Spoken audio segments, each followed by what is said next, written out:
You can start.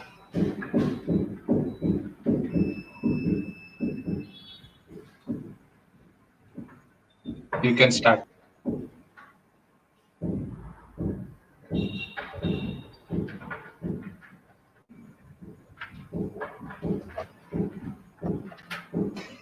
Sir, start ಮಾಡಿ.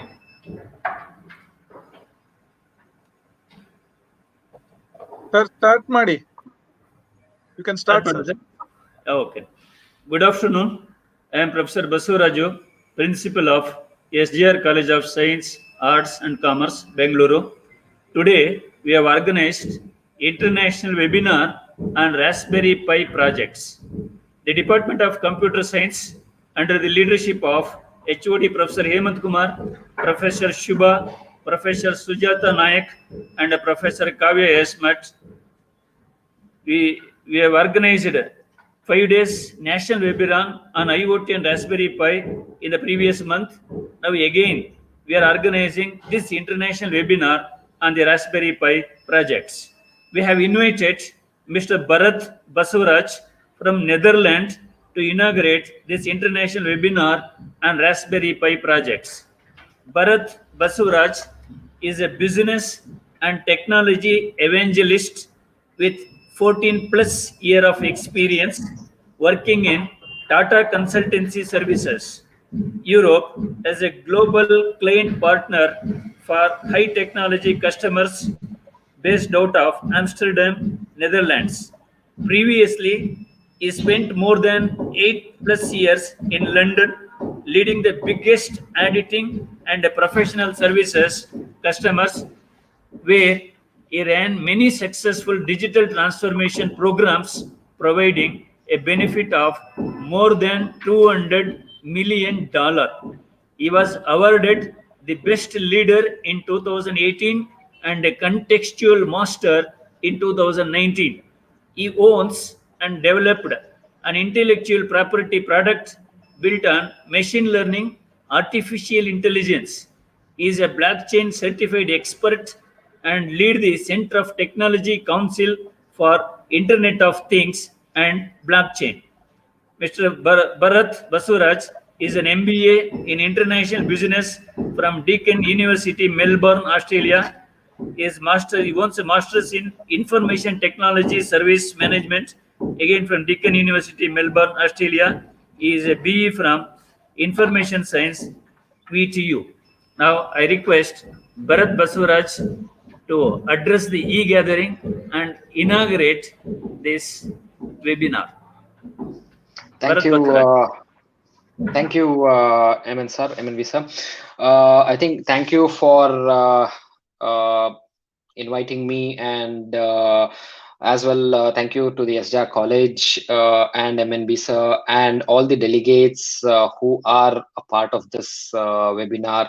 And I certainly believe this webinar is going to be very beneficial, considering the digital transformations as well as the digital era which we are at this point of time, and which we are stepping into the next few decades.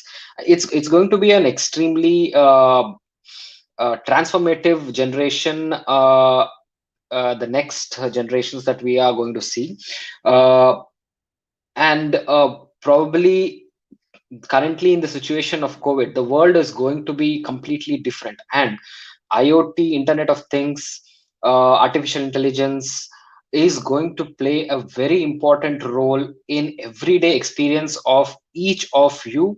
As simple as how you are going to order a particular grocery in your house to your air travel. The entire experience of each of you is going to change dramatically in the next, probably in the next 2 years. We were in the industry, we were actually assuming and thinking that this transformation is going to arrive probably in the next decade, in 2030s. However, with COVID, it has actually fast-tracked the entire transformation, and the use of digital technologies is going to be in each of the step of our lives.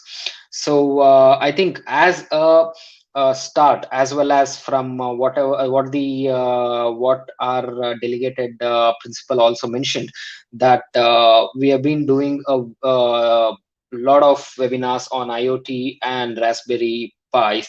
I think this is going to be one of the step forwards for all of you who are in this webinar to actually see a view into the future, and it's going to play a very important role.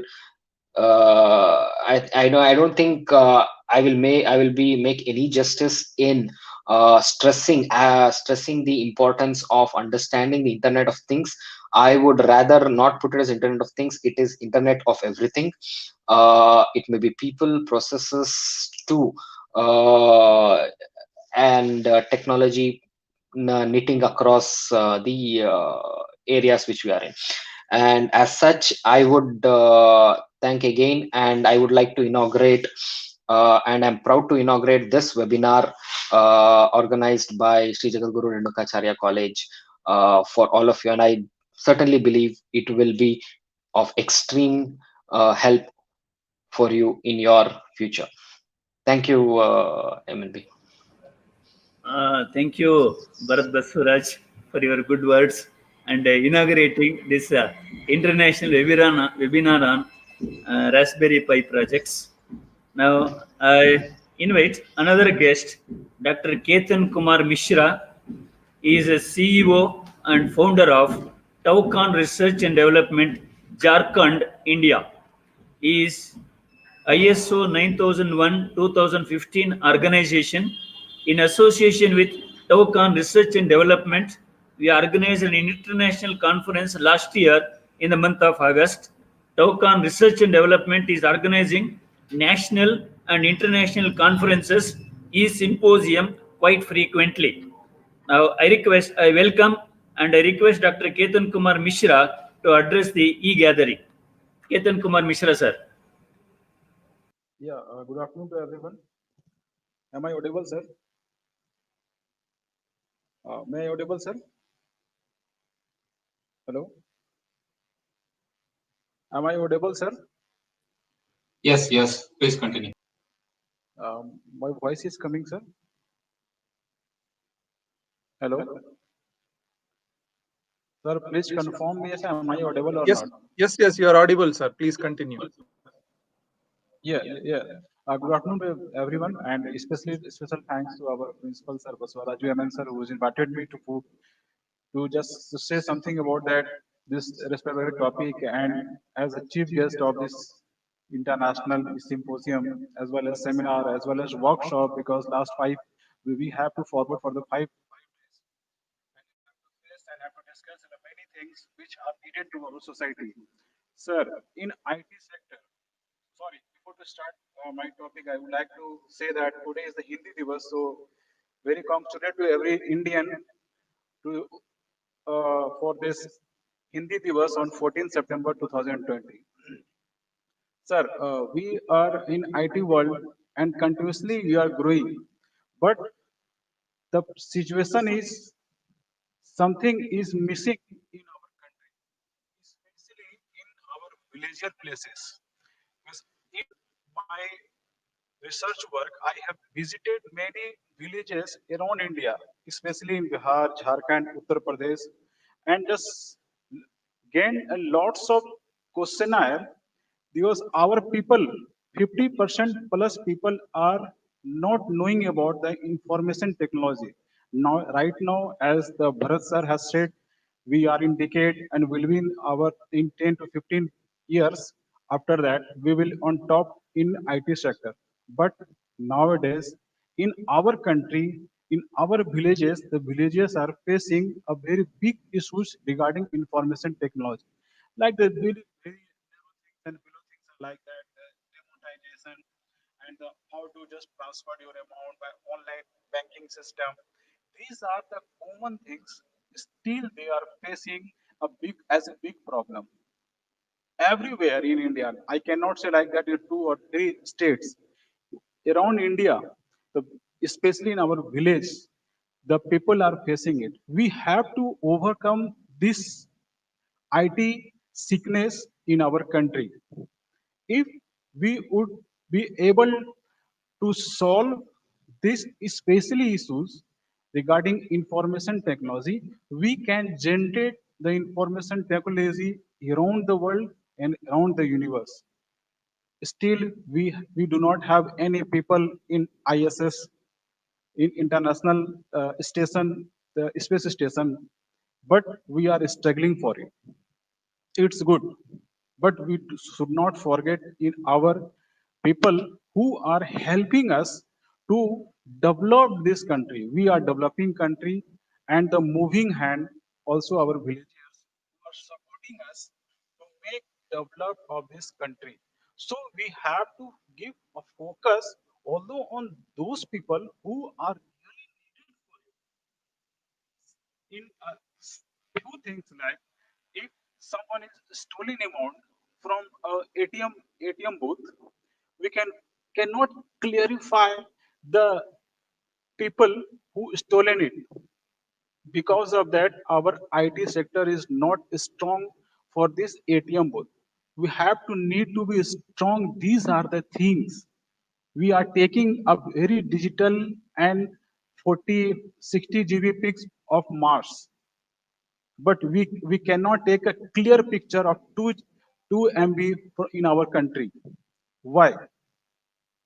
Because we have everything, but we are not spreading it everywhere in our country step by step.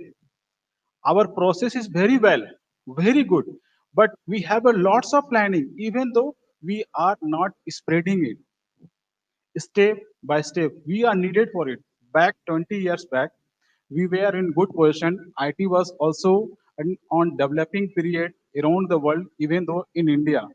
But the people were not facing any IT issues in that period. But more of them, moreover, we are developing day by day.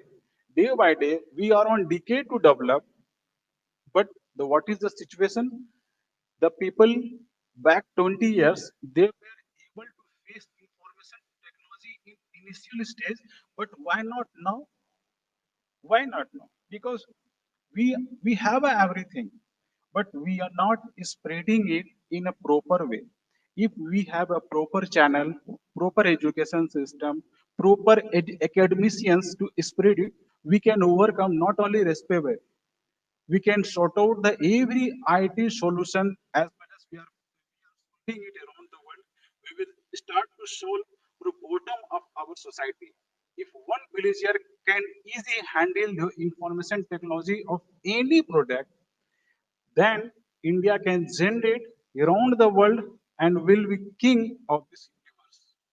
Moreover, we have to discuss for the 5 days and a lots of things by the many academicians as well as our principal sir, and especially Sri Nandish K S is an engineer, senior technical super support engineer. He can advise and give a very uh, fluctuated and fluid word regarding this topic.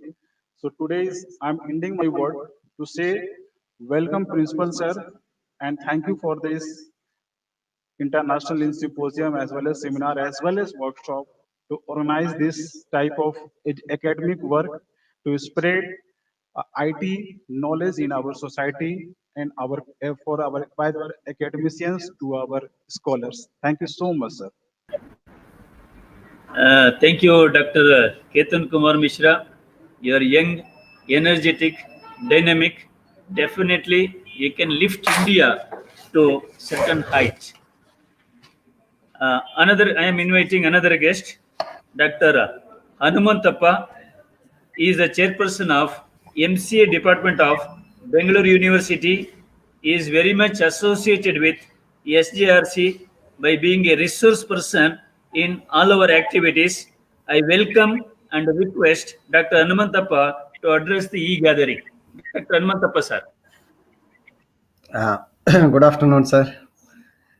First of all, I deem it an honor to stand before this e-gathering to share some of my thoughts about this webinar, which is organized by SJRC College under the eminent leadership of Professor Basuraju, sir. When sir called me yesterday and asked me to speak just for 3 minutes. Just I was thinking, what should I speak? I asked him, what should I speak, sir, for 3 minutes? His sir said, sir, no, you have to inaugurate. Really, I'm very much thankful to you, sir, for that. Friends, assume that I have a pen and you have a pen. If I give my pen to you and if you give your pen to me, at the end, how many pens each one of us are going to have? It is only one. At the same time, assume that I have an idea and you have an idea. If I give my idea to you and if you give your idea to me, at the end, how many ideas each one of us are going to have? That is two ideas, is it not? That is the power of sharing the knowledge. So that is the purpose of conducting this international webinar or whatever the seminar. So I hope here the exchange of knowledge, sharing of information, sharing of the things are going to happen definitely in this international webinar organized by SJRC College.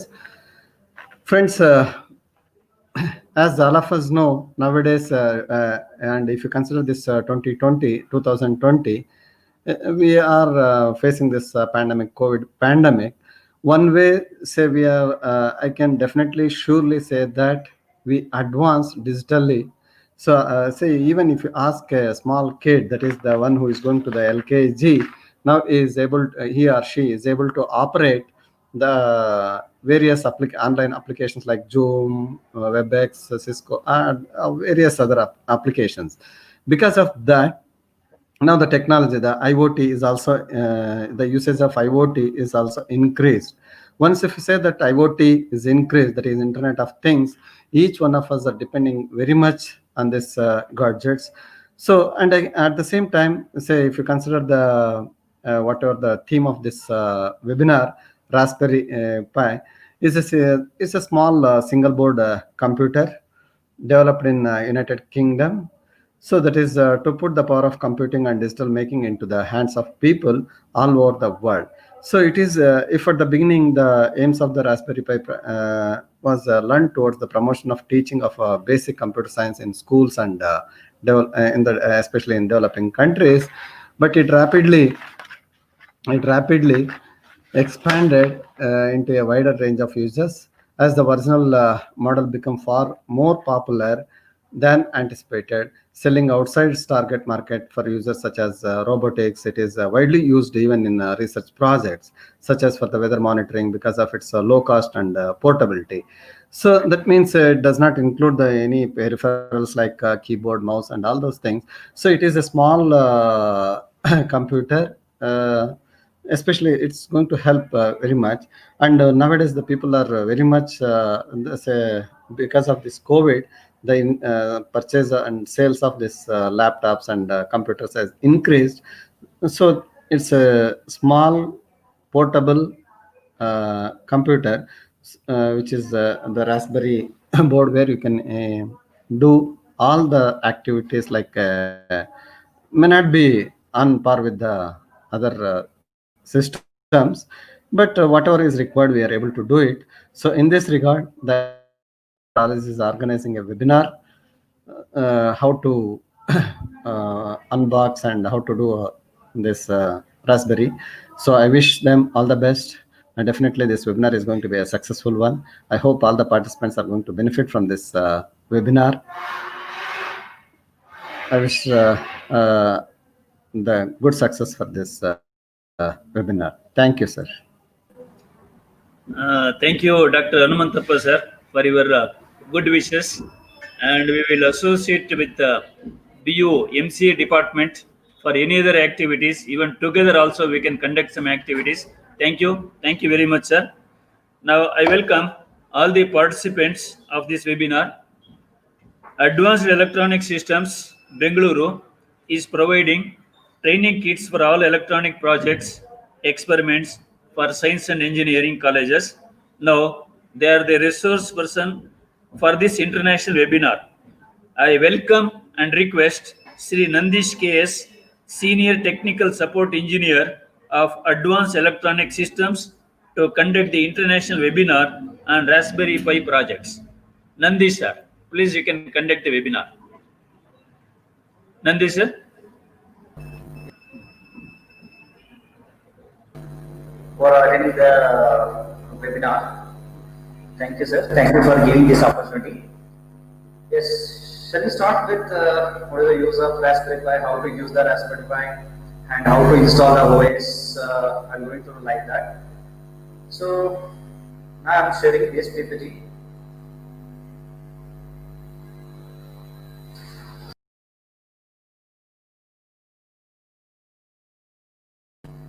Okay, I'm going to the Raspberry Pi. So this Raspberry Pi is a series of a small single board computer developed by the United Kingdom by the Raspberry Pi Foundation to promote the teaching of basic computer science in schools. This is the use of the Raspberry Pi initially started. Okay, this is the Raspberry Pi 3 board. What is it initially started with the Raspberry Pi 1, and then they are growing up the Raspberry Pi just like a now it's look like a computer. So it's going like, then it is this is the Raspberry Pi 3B plus module, and now they introduced the Raspberry Pi 4 module also. This is a very powerful processor, and it's like a just like whatever the systems where we are using now, it's look like that only. Okay, I'll go to this. Yes. Before going to the Raspberry Pi 4, I will explain about the Raspberry Pi 3 specifications, what are there, then you will clearly understand what are the features are there in the Raspberry Pi 4. Okay, this is the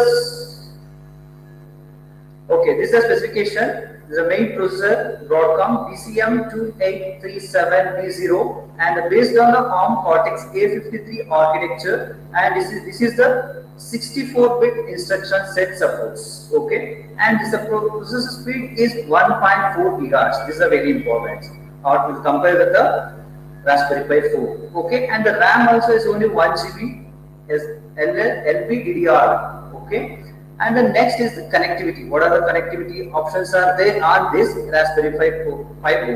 Okay, 2.4 gigahertz and the 5 gigahertz IEEE standard 8.2.11 wireless communication, LAN, Bluetooth, and Gigabit Ethernet also is there, and the USB 2.0 supports for 480 Mbps. Okay, and the 4 USB 2.0 ports are there. Okay, and then for video and audio sound communication, one is the HDMI port, and one is ESI display port and CSI display port. What is DSI means? Display serial interface, and CSI is a camera serial interface. And the 4-port stereo output and opposite video port also is there on this Raspberry Pi board.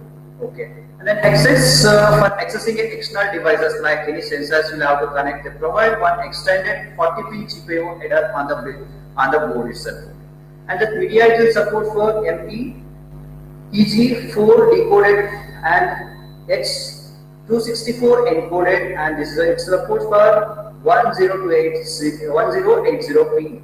Okay, and then SD card. SD card is usually for loading the operating system and storing data storage. And the input power will give 5 volts to amps DC using micro USB connector. Or while one more option is there, can give the power to using that 40-pin header on VCC point also is there on that header. You can give there itself also. Okay, the environment it operates up to temperature 0 to 50 degree centigrade. Okay, this is the Raspberry Pi 4. Now I am going with the Raspberry Pi 4 specifications. Okay, see, this is the processor is BCM2711 quad-core Cortex A72 architecture. Here they are using A72. This is the ARM version 8, and same thing is it supports. This is also support for 64-bit instruction sets, and the processor speed is 1.5 gigahertz. Okay, and very important here the memory RAM, what we are calling as a RAM in our systems, right? So here also 2 GB. The different variants are there. 2 GB, 4 GB, and 8 GB variants are there. Okay, and depending on the model, what you have to choose that model depends on the RAM also is there, right? Okay, the connectivity is 2.4 gigahertz and the 5 gigahertz IEEE 8.2.11 AC wireless, and the Bluetooth is 5.0 and the BLE, and it will support for Gigabit Ethernet and USB Okay, here the two different type of USB ports are available. One type is two ports are 3.0 and the two ports are 2.0. What is the difference between 2.0 and 3.0? That is very important here. Okay, 2.0 the transfer speed is 480 Mbps and the 3.0 is transfer speed is 10 times faster than the 2.0 is 4.8 Gbps. Okay, this is the difference between 2.0 and 3.0. And the current rating also, the 2.0 is 500 milliamps and this 3.0 is 900 milliamps current rating. It will be derived through this USB ports. Okay, and same here also 40 pin header. 40 pin GPIO header is there. It is useful for accessing the external sensor, whatever the external sensor, external devices. You can design any application based on this using this GPIO lines. And here available I2C lines also is there. I am going through that later further. Okay, yes. And this is for video and sound communication. For here also 2 micro HDMI port is there, and the previous Raspberry Pi 3B plus only one HDMI port, standard HDMI port is there, but here 2 HDMI micro HDMI ports are there. Okay, and the 2 LAN same thing, display ports and camera ports. This is for support for serial communication, and this is audio and stereo composite video ports also is there. Same for multimedia communications, and the SD card same here also. SD cards for loading operating system for the data storage. Okay. Then input power is 5 volts DC. Here this is a input power connector is different compared with the Raspberry Pi 3. Here C-type connector is there, and that the normal B-type connectors are there. Okay, here the current rating will have to give 3 amps. It is because of the processors and the RAM speed, everything is peripherals is high compared to that. So that we have to give higher current rating. Connect the higher current rating power source. Okay, and here one is Ethernet port also you can give for that also. Then operating temperature is 0 to 50 degrees, C ambient, and the good quality 2.4 circuit we have to use for the downstream USB peripheral processors. Okay, these are the features of the Raspberry Pi board. Initially going with the how to use the Raspberry Pi board. Okay, yes, these are the what are where exactly the all the peripherals devices are there. Okay, this is a Raspberry Pi 3B module. Yes, this is for Ethernet and LAN communication device chip, and this is for display ports, and here for power connector, and this is for HDMI output port, and this is the camera port, and this is for 4-port stereo output and composite video port also, and this is for USB 2.0 ports for faster Ethernet. This is the device we are using, and this is a core for Ethernet header using the header. Okay, this is the 4 USB ports connector, and this is for Ethernet connector, and this is very important for extended 40 pin GPIO header. Okay, yes. Now I will go into the what is the 40 pin connector, Raspberry Pi B plus 40 pin connector. Okay, initially I am going with this. I will show one board like how exactly make it as a study board using some sensors and applications. I will show that now.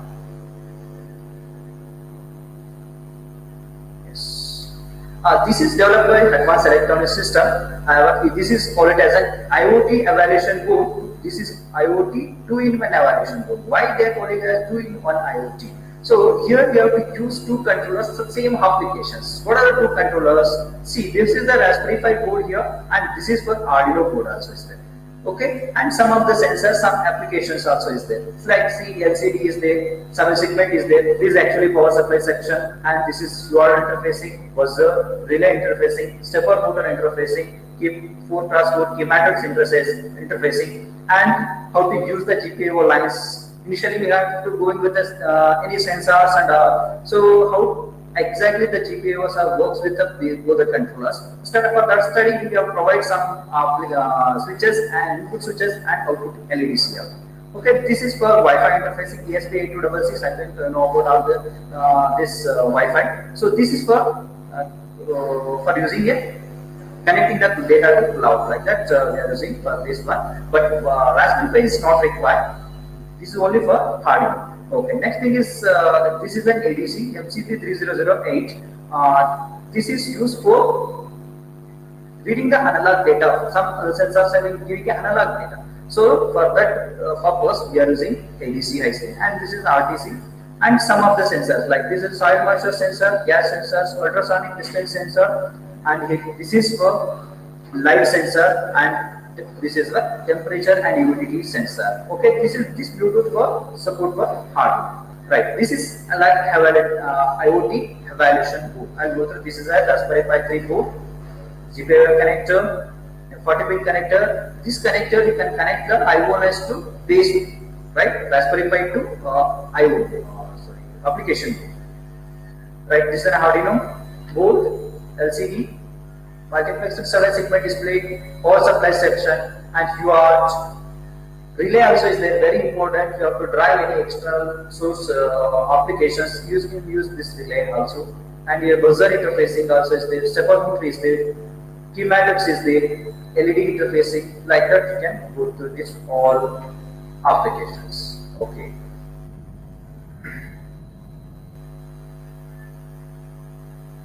Yes. Okay.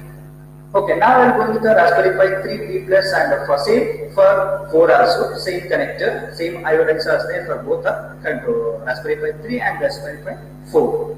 Okay, this is the IO lines, this is the pin out of the 40-pin connector, what they provided in the Raspberry Pi 4. Okay, the first pin like that is there, you can go through all the pin connectors, first GPIO 2, and very important, some of the pins are multifunctional. You can use for GPIO also and I2C lines also, like that. See here you have to use as a SPI line also, right? Like that, some of the different pins also is there. But this is basically some of the pins are multifunctional.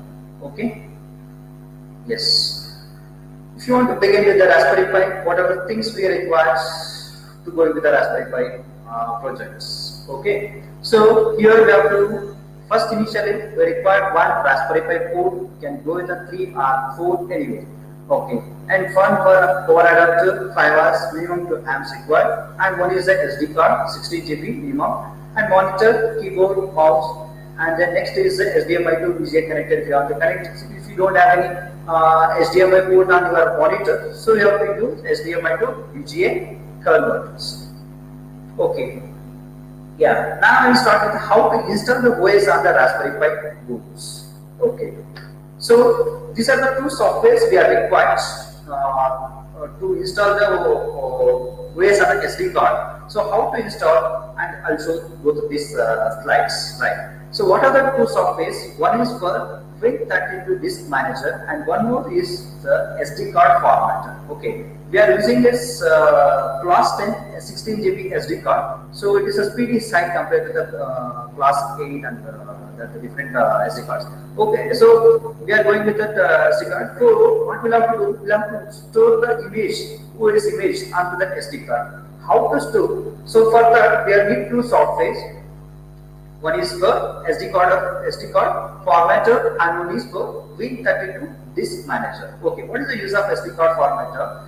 Okay, you have take a card reader, put that card reader on your PC, insert the SD card on the card reader. After that, you can insert the SD card reader to your PC. Then you can run this software, SD card formatter software. Okay, I'm going to this next slides like that. Okay, this is the SD card formatter. So once you go insert your SD card reader to your PC, open this software. It's showing the path. Okay, choose the correct path. You can check your go to the My Computer or this PC. Find out where exactly where it's located, which drive it will be showing for like A, B, C, C, D, E, like that. If someone is it will be showing, right? So that go through that like that. So you can choose the correct path and click format. Click format. Okay, initially you have to load in the image file. Before that, we have to format the SD card. So for formatting, we have to use this software, SD card formatter. How to format? Choose the particular path, insert the SD card, choose the particular path, and click format. Right. So once it is completed, click OK and remove the format. Click OK. Then open this Win32 disk manager. Okay, before Win32 open this software, you have to download the Raspberry Pi OS image file. You can follow this link. Okay, this is the main operating system for the Pi. Follow this link. This is available on this link. OS is available on this link. Okay, download before open the Win32 disk manager. After that, you can open the Win32 disk manager. Browse the image file. Okay, once you open, it's looking like this. Window is looking like that. Okay, here click the browse option and browse the image file where exactly stored in your system, means PC. Okay, then click open, and then after that, you have to click the right option. Click the right option, and then if it is any pop-up warnings, you can click ignore. I'm clicking OK and write completed. Once it's complete, no, click. Wait for some times. After that, it will be complete. So then click OK and remove the SD card. Okay, and remove the SD card and remove the SD card and put that SD card in your Raspberry Pi. Put the SD card on the Raspberry Pi. I'll show where will exactly the SD card slot is there on your.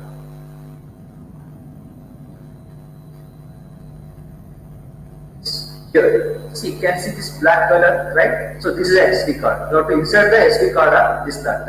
Actually, your backside of this Raspberry Pi board, that SD card slot is there. Insert the SD card onto the particular SD card slot, right? So once you install, insert that SD card.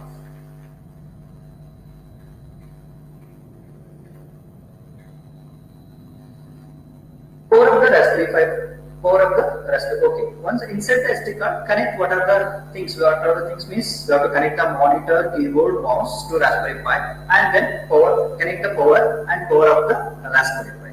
After that, the boot window will come. Here you have to select the language, which language you are using, and select the time zone also. Now your OS is ready to use. Okay. Now ready to use. Okay. Okay.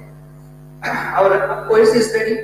OS is ready. We'll have to work with the initially how we have to work with the GPIO things. Okay, how to use the GPIOs? We're going to through this slides. Okay. Yes, this is 40-pin header. What we have provided on the Raspberry Pi board. Right here, they mentioned like a GPIO.bcm and GPIO.boot. Okay, here the two libraries are there on the Raspberry Pi OS. One is when you are accessing the GPIOs, two type of libraries are there. One is for BCM mode, one is for the boot mode. What is the board mode? What is the GPIO board is there? No? Sorry, Raspberry Pi board is there, no? And that 40-pin connector is there, right? That is, if you want to use that particular pin number in our program, so you have to go with the GPIO board. If in case you have to go with the chip mode. Chip mode means whatever chip is there, right? Peripheral chip. And that chip pin will have to access. You can go with the BCM.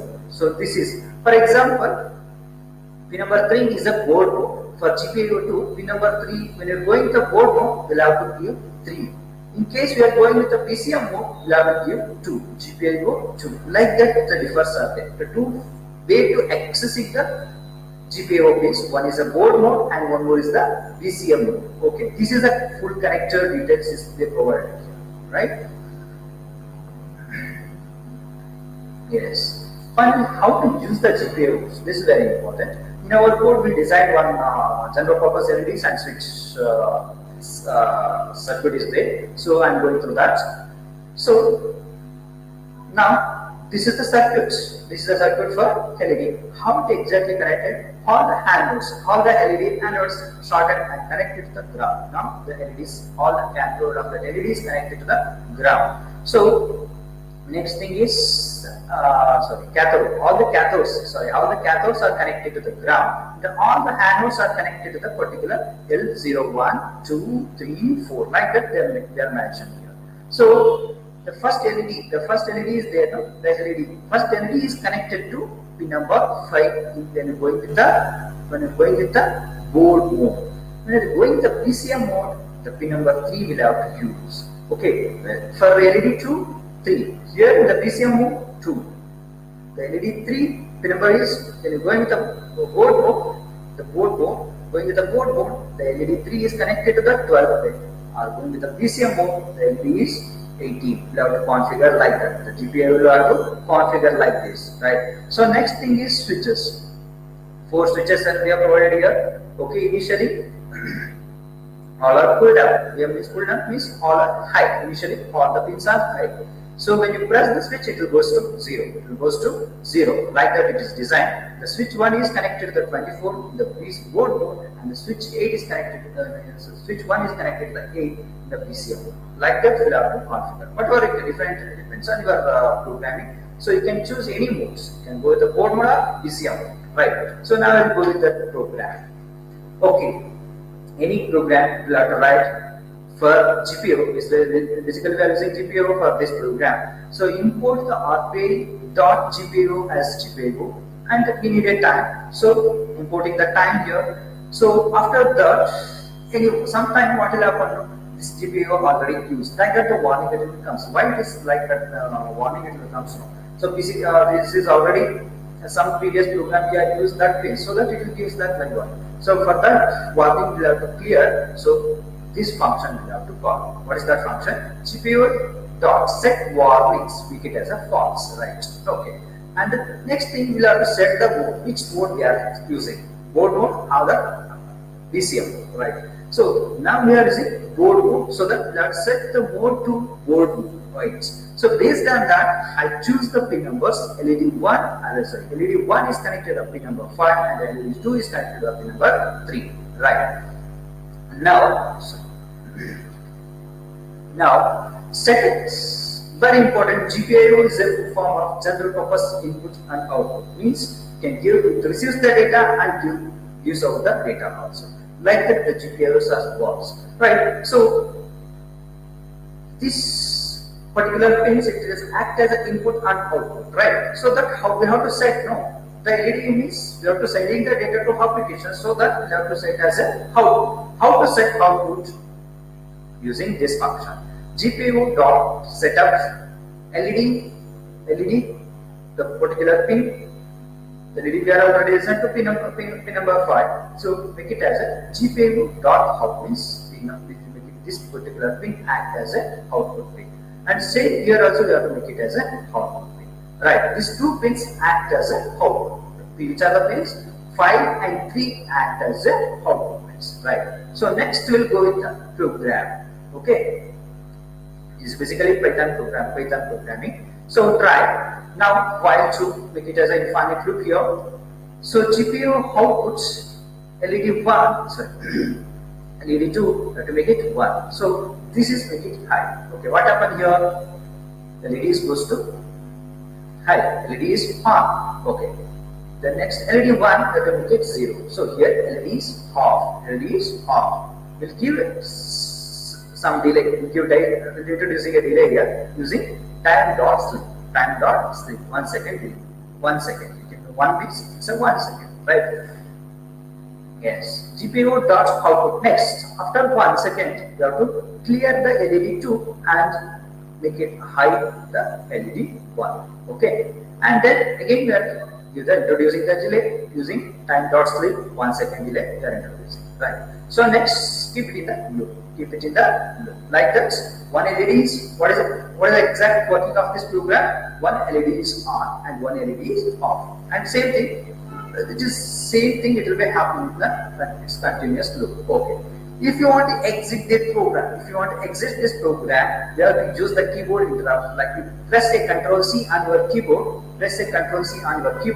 just what happened? It goes to the interrupt. Here we are calling one function like GPIO.cleanup. What is the use of this function? So what happened? We are set. What has happened in this program? We have set the particular pin number 5 and 3, make it as an output, right? So what happened here? This is continuously is the output mode. So what will happen? So this will have to clean up. Why? Because if we have to use in the next program, same thing we have to use in the next program for the different function. No. So what happened? That it will be effects for the other program. So that what we have to do? We have to clean up this function. Using all this function, the GPS is clear, set back to input mode. it will set back to input mode. Next, it's whatever where we are using that we can easily configure whatever we are required. Right? So that we are calling the function. When you press the control C, automatically all the configuration will be settled back to initial position. What is the initial position? Is input mode. It will come to input mode. Right? So this is a program. I will show how to execute this program. Right?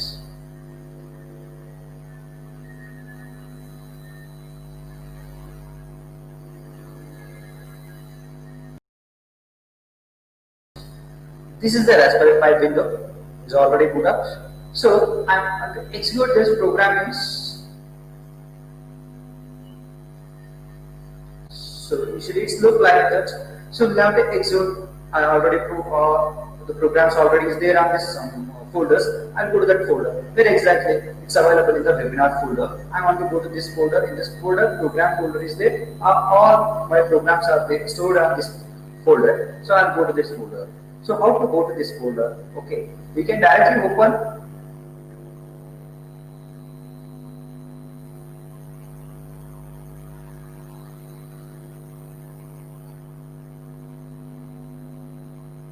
yes, this is the program. Okay, to directly run here also. But what happens? Sometimes there are different Python syntax we are using. Initially the Python 2.7 is there, now the Python 3 is there. So where the Python versions are different means the syntax also will be changes. Syntax changes means indentations, some little bit indentations also will be changed. So that what we'll have to do when you run with the kernel, so directly can access any Python version. So that how to run here. So for that one command is there. So for that first initially we will have to enter to the particular folder. Where exactly it's there in the desktop and typing desktop and that webinar folder and that webinar folder program folder is there.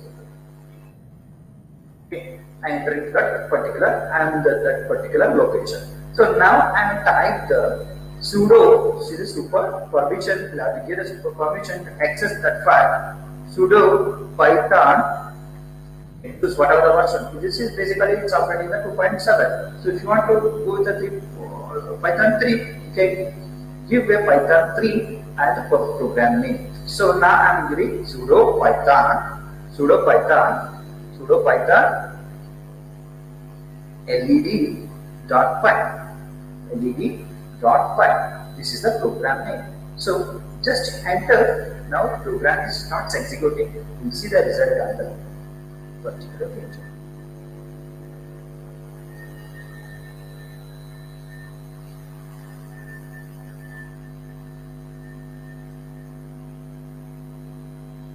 Yes.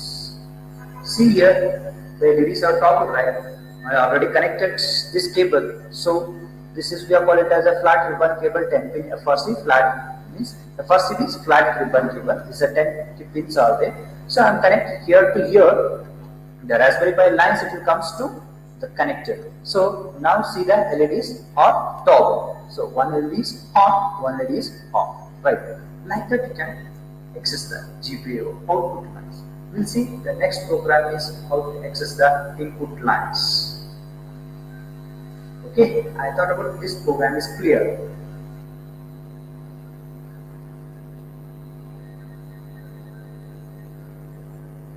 Yes.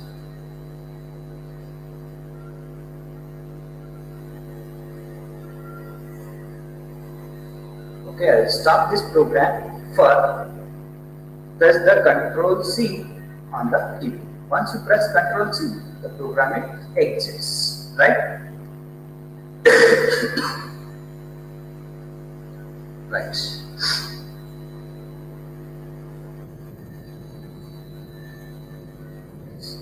Next is how to access the inputs. How to access the inputs.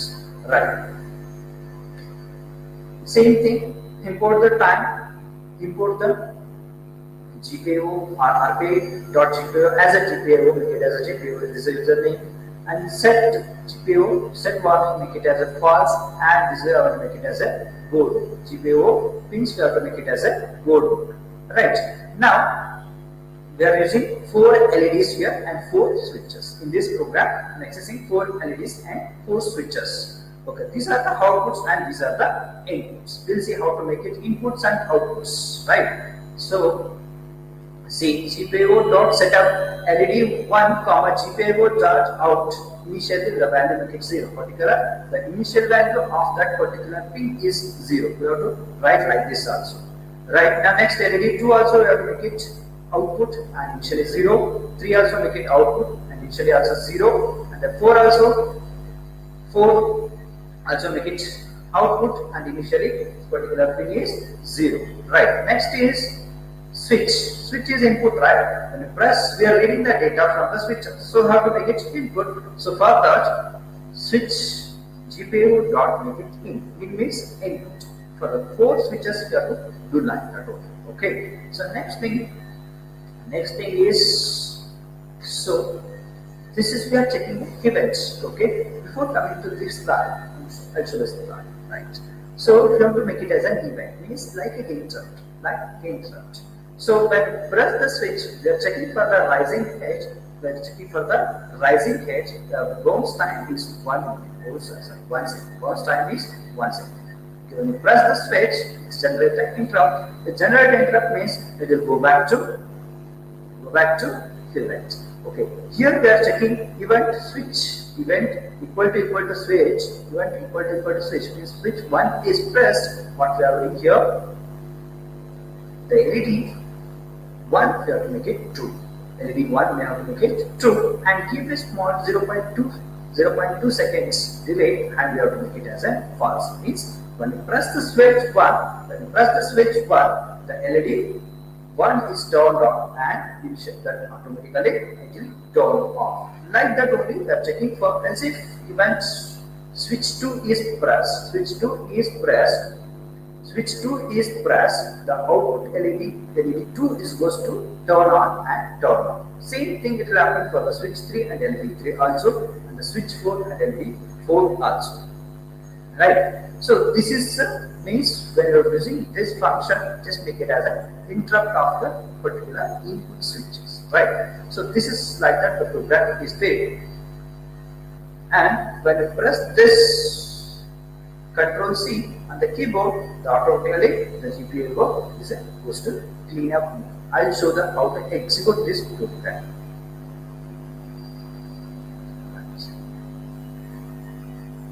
So same thing, the program is there on the same folder. So I'll type in sudo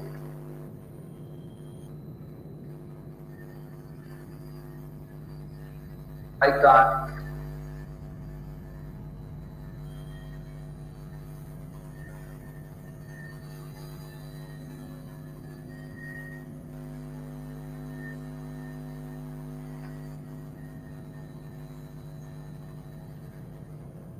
LED and switch. Now I'm executing. The program is executing. I'll go to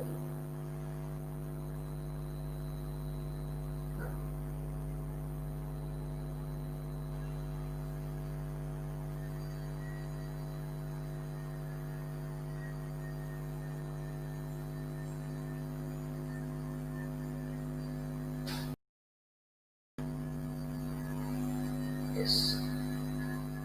So I'm pressing the first switch. See, the first LED is on and off. Second switch I am pressing, LED is off, on and off. Right? See here. I'm switching second, third, and the fourth. Right? This is a way of seeing the outputs, inputs, and outputs work. Right? So now next we'll go with the sensors.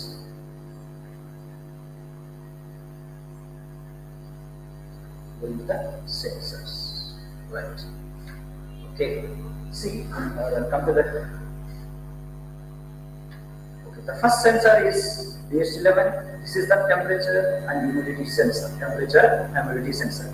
This is the sensor. The first pin is VCC. The second pin is data pin, and the third pin is ground. Initially, it looks like that. This gear based on the one PCB. we have taken the 3 pins. One is the first pin is the VCC, and the second pin is the data pin, and the third pin is the ground pin. And this is the circuit diagram of what we are using the board. This is a circuit diagram. Here we have provided like RM19 connector, and the first pin is HS1, and the third pin is the ground, and second pin is no connection, the third pin is ground, and the fourth pin is VCC. Here in this connector, what we have placed on that connector, the first pin is VCC, because of VCC is connected here, and the data pin here we have to make it pull up in case of any low voltage comes, so that we have to make it pull up to getting exact high value of the data on the data output on the sensor. Right. The next is the fourth pin is a ground pin. Right. So like that, this is the order. It looks like that. Very simple. You have to connect the sensor. Connect the sensor and write the program using Python language. Okay. Before writing a program, we have to install the one library. You have to follow this path. Sudo pip install adafruit underscore DHT. This is already installed. Again, I will show this this one also.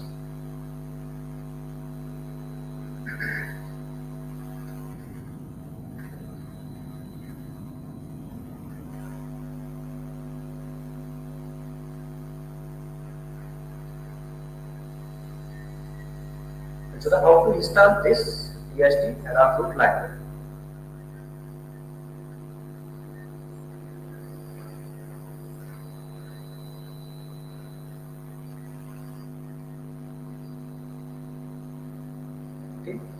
The command prompt window. So here you have to type that command. Type that command. What is that command? Sudo apt install adafruit underscore DHT 11. So already installed in this Raspberry Pi. So reading the information and able to locate the package. It's already installed because of electronic like that. Right. So that now I'll show how to execute this program. Okay. Okay. For that, before that, I'm explaining the program.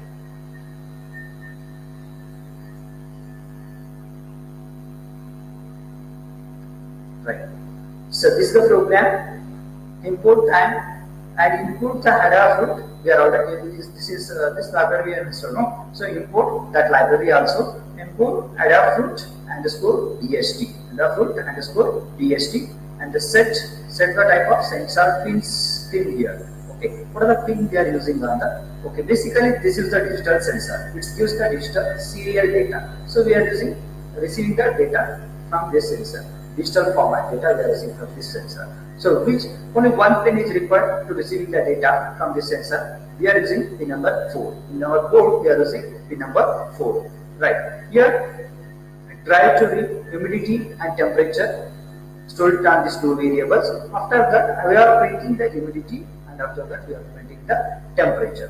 This is very simple program. Only thing, we have to install the library, and copy the data to sensor variable, and we have to store given the pin, which pin we have to read. So this is adafruit and the pin number 4, and we are using this function. Okay, and read. This is a read the data from that sensor and store it in these two variables, and after that we have to printing the message on the terminal window. Right. I will see how to execute this program. So again, same thing. Sudo python DHT. Program name is DHT.11. So before that, we'll see the connection. So I'll execute here. So it is giving temperature and humidity. Humidity is 69% and the temperature is 25 degrees centigrade. So we'll see the connection here.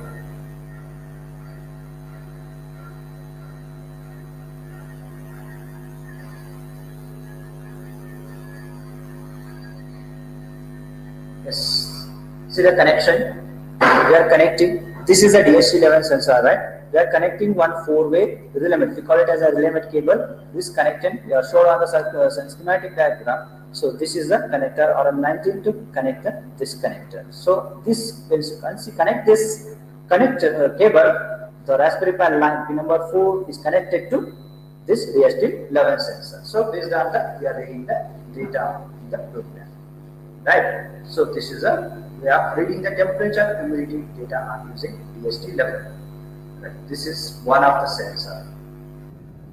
Next, I will go with the different sensor like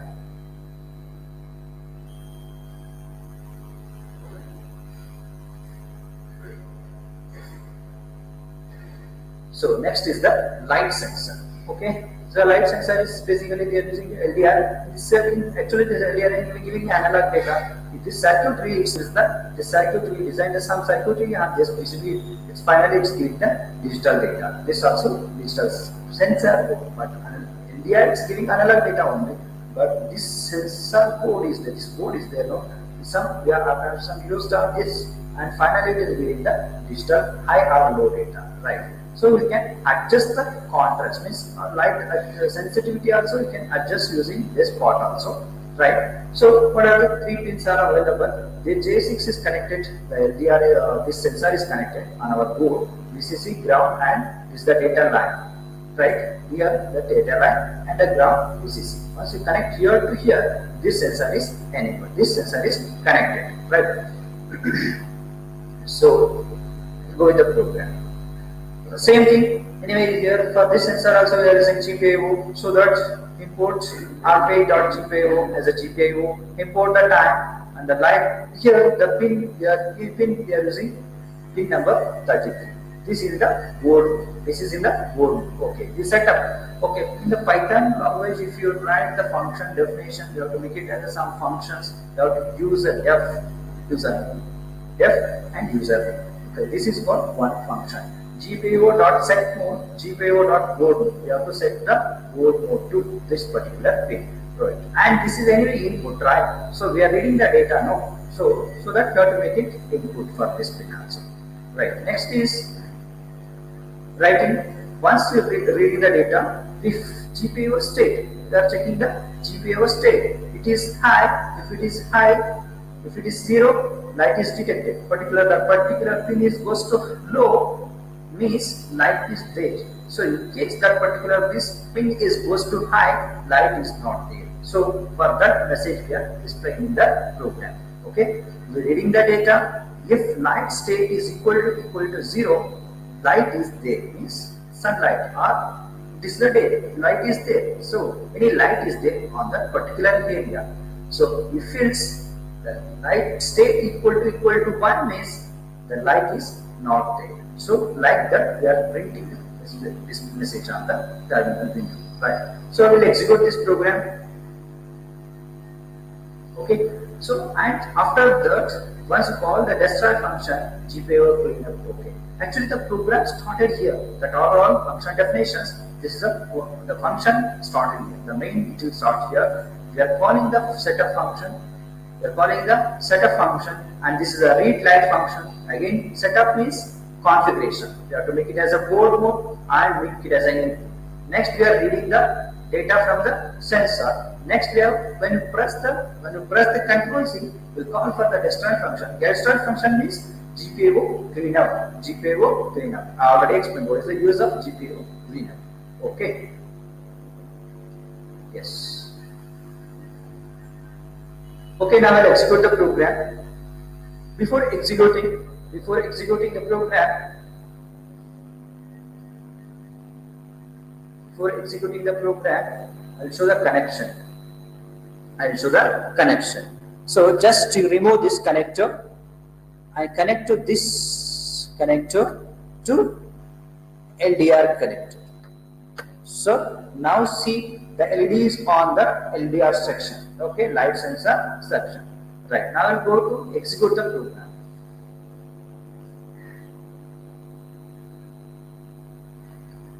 For execution, type sudo python ldr.py.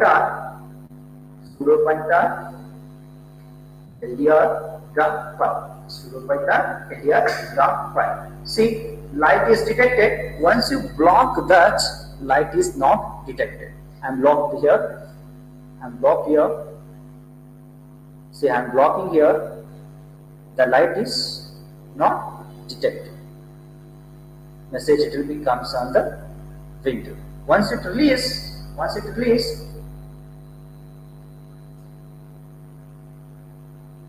released, the light is detected, right? So like that, we have to see the result for light sensor. Okay, once it will complete and press Ctrl C, now it will be, the program is terminated, right? We go with the next program.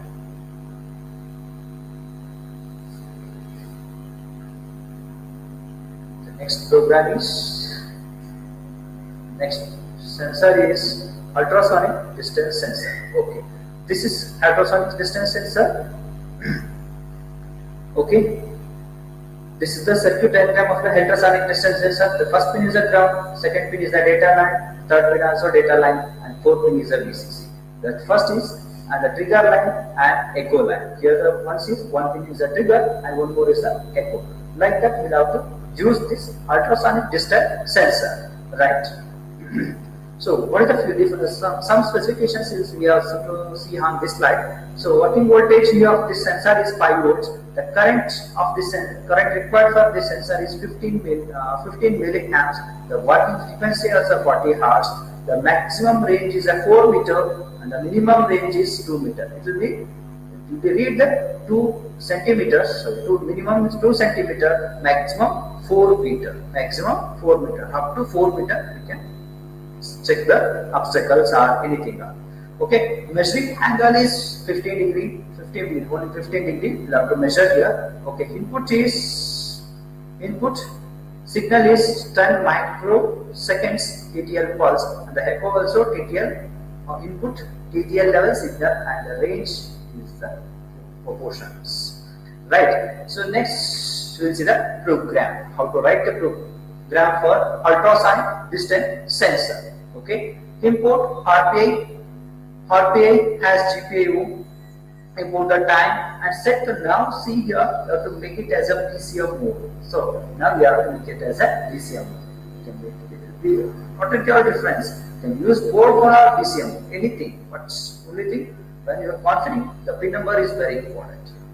Okay, now we are using in a PCM mode, the pin number for trigger is 90, for echo is 26. Okay. Trigger is okay. Next is the trigger, we have to make it output means trigger line, that we are sending the one line here, make it data here, that is output. This is the, we are receiving the data, so that we have to make it as an input, right? So in the trigger line we are sending one pulse, and echo line we are receiving the pulse. So the sending means we have to make it output, receiving means we have to make it as an input. So make it as an input here. Right, now what we have to do, make it output trigger. We have to initially we have to make it fast, wait for some time to send this message will be displayed on the timer. Wait for means 2 seconds we are waiting. After that this trigger line we have to make it high, fraction of seconds we have to make it fast, means one pulse we have to send, After that we are checking the echo line is 0, then start the pulse time, right? And for that time, how much time it will be taken? Okay, how much time it will be taken for echo line is going to 1. Once it is going to 1, we are calculating the how much time it will be taken for receiving 1. So the pulse time, this is the pulse time start and this is the pulse time end. So pulse time end minus pulse time start, the actual pulse duration we have to get here. Right? After that, we have to calculate the distance. No. So pulse duration into this value. This is given by this value is given by the data sheet. So multiply this value will get the distance. So that is actually float value. No? So we have to make it as a round off. For that 2 float value, we have to make it as a round off. Okay. Now we are checking if the distance, sometimes giving a unwanted value, so that if the distance is greater than 2 and distance is lesser than 400, it will give this distance value. In case it's giving different values, but from this it's giving a different value, it will print the out of range message on the terminal, right? Like that we have done the code, right? So I will see the execution of this sensor.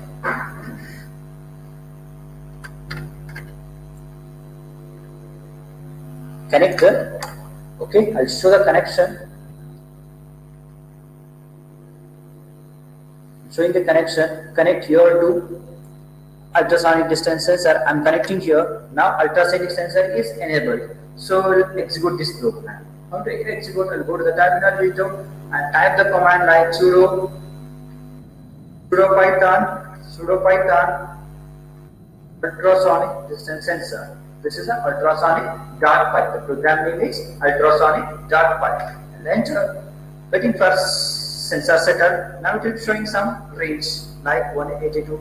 There is not any blocking, right? Once it blocks, it will be showing the exact 6. See, I am blocking here.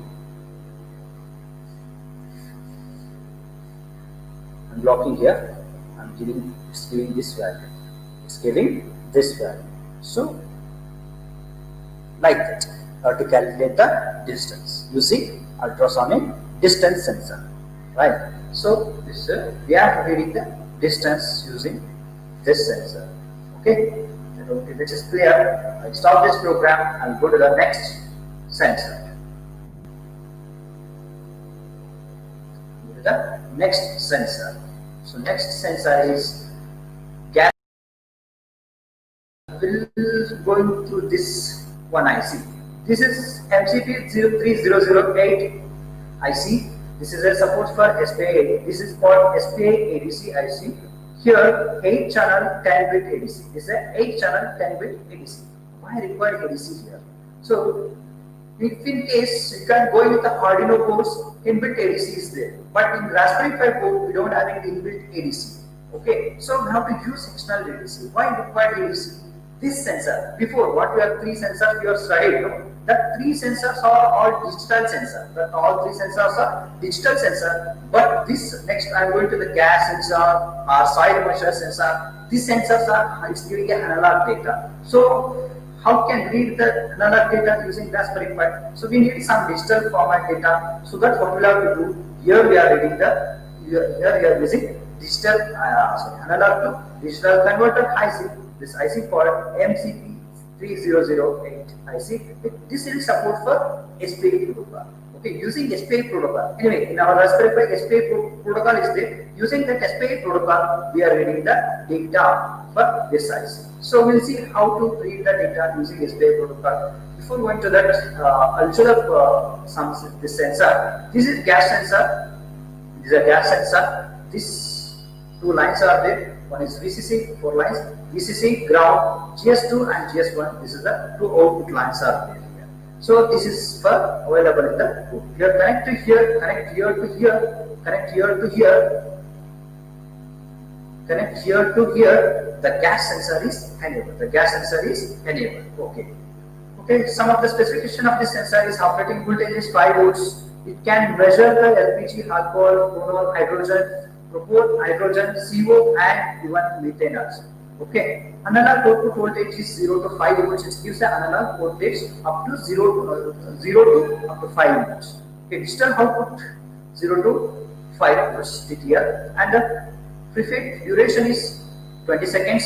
Can be used as a digital and analog sensor. It's being analog digital also, but we are using analog here, right? The sensitivity of the digital pin can be varied using the potentiometers. So better we have to go with the analog sensor, right? This make it as an analog sensor, right? So before going to this program, we have to install some commands. We will have to install some libraries. That part is there here. Sudo apt-get update, sudo apt-get install with essential Python new Python SLBus-get. After that, sudo return and get load and getout.com Adafruit Python MCP3008.get and Adafruit MCP CD space Adafruit Python MCP3008 and install Adafruit Python setup.py install. Like that, all commands will have to execute in the terminal.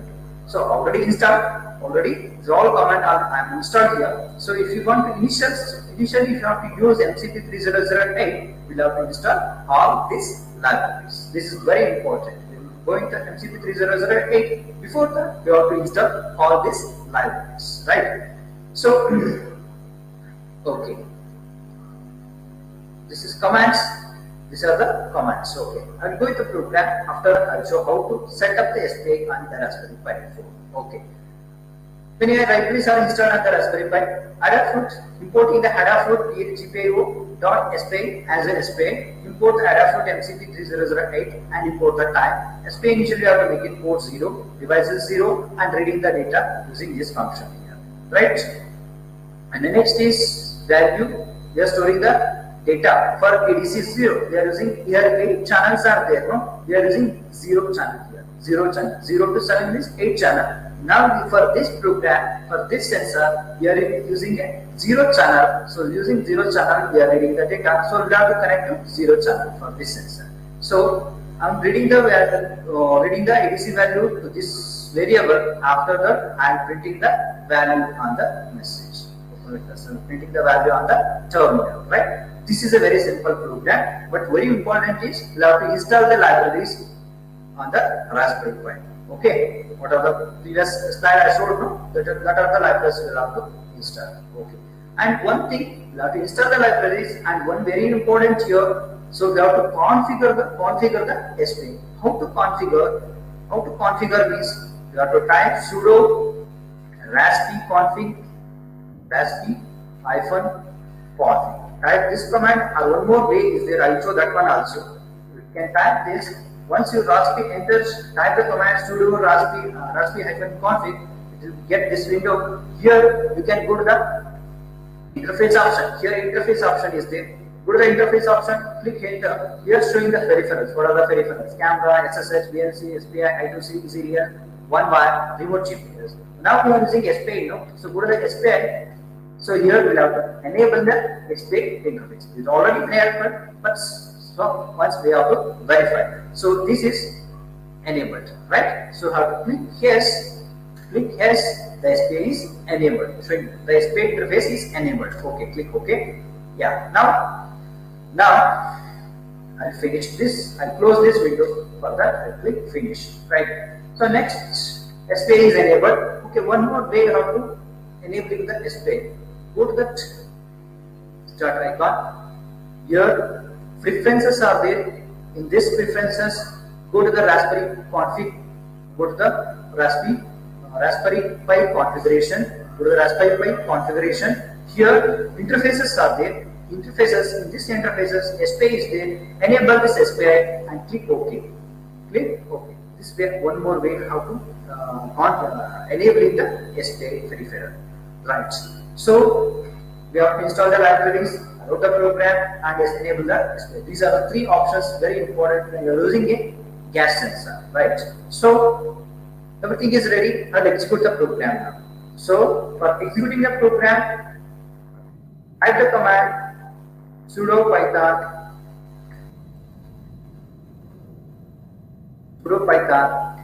gas.py. This is a program name, gas.py. So once you enter, before enter, you have to make a connection. So you have to make the connection.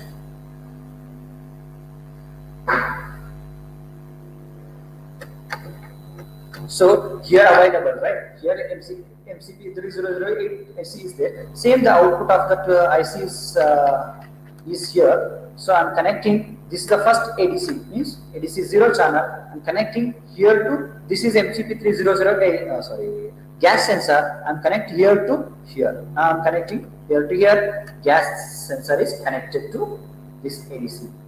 So now we'll execute the program.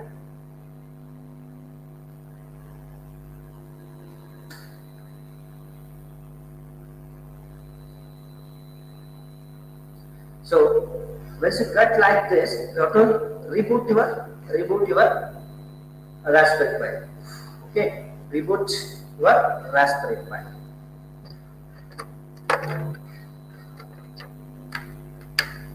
For reboot, type sudo reboot command.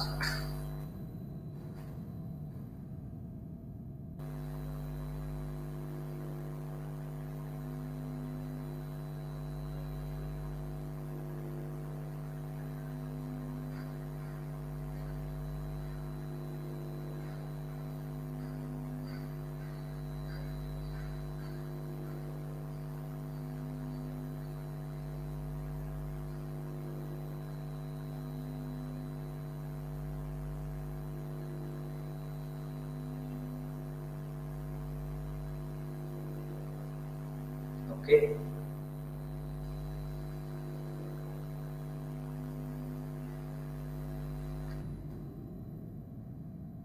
Put in that folder, desktop. That desktop, go to the webinar folder, that program folder, and type the command for executing a gas sensor. Sudo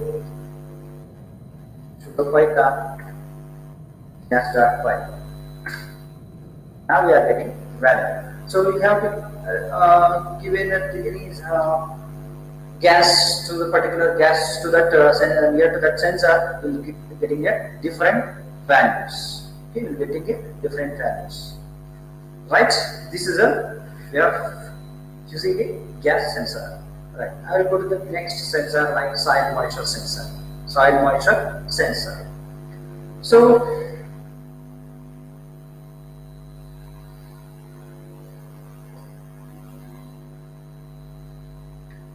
yes, this is the soil moisture sensor. Okay, this is the soil moisture sensor board, and this is the sensor.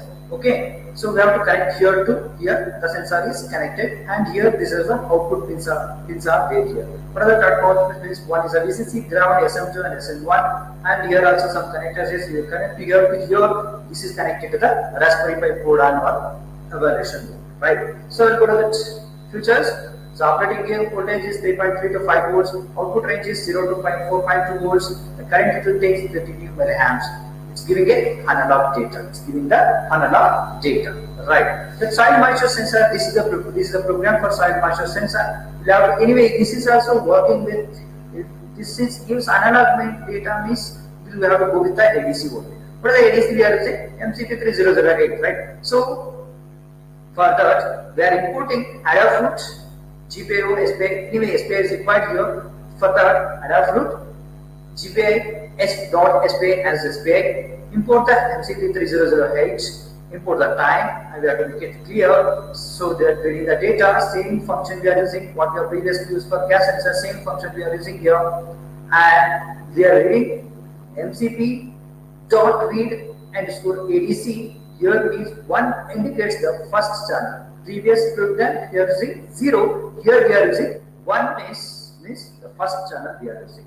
So read and stored in this variable. After that, we are printing the message on the terminal window. We are printing the value on the terminal window. This is the program for soil moisture sensor. This is the program for soil moisture sensor. Now we'll see how to execute this program. Okay, before going to execution, I'll show the connection. I'll show the connection.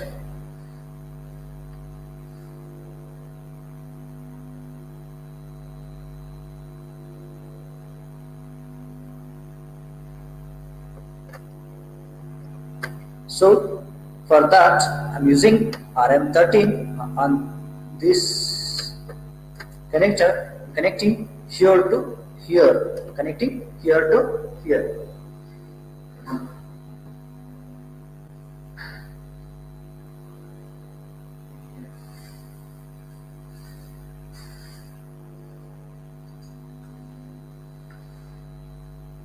Okay, now we are connecting the soil moisture sensor.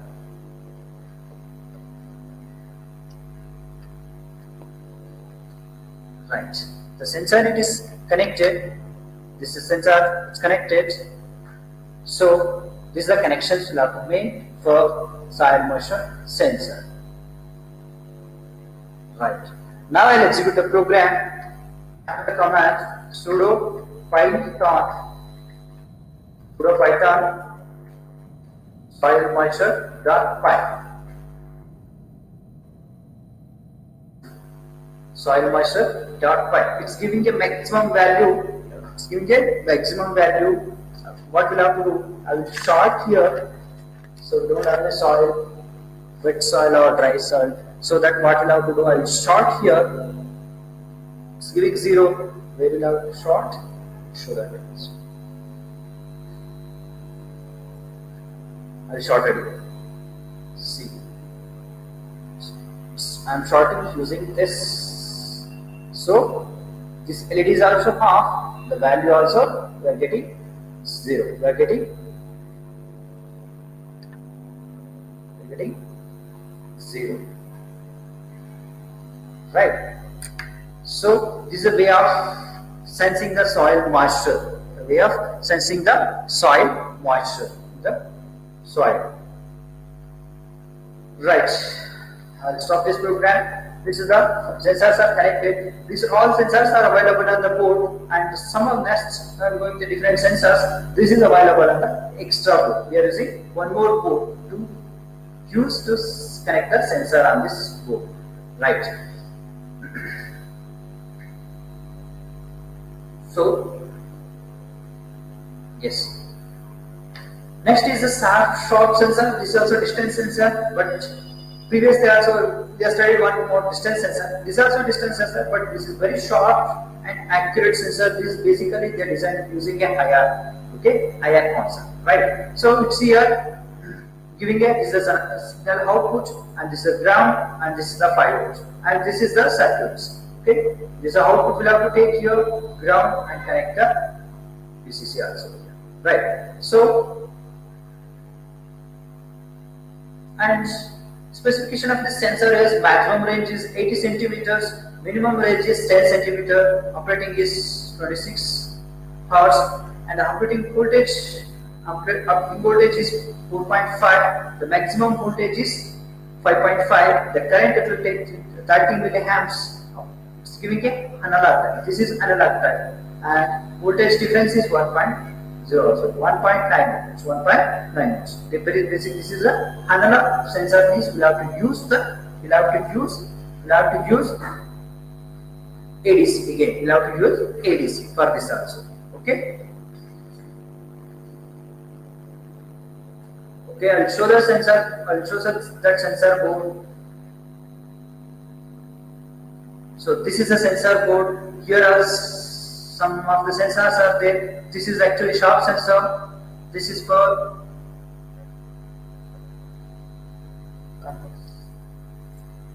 yes. See, this is compass. Here, this is again temperature, humidity, altitude, temperature. This is compass, and this is for RFID sensor, and this is for PIR sensor. These are what sensors are there on this board. Okay. Now we'll start with this sharp sensor. I'll make the connections. This is also required ADC pins, right? So we'll have to make a connection. Before going to the connection, I'll explain the program.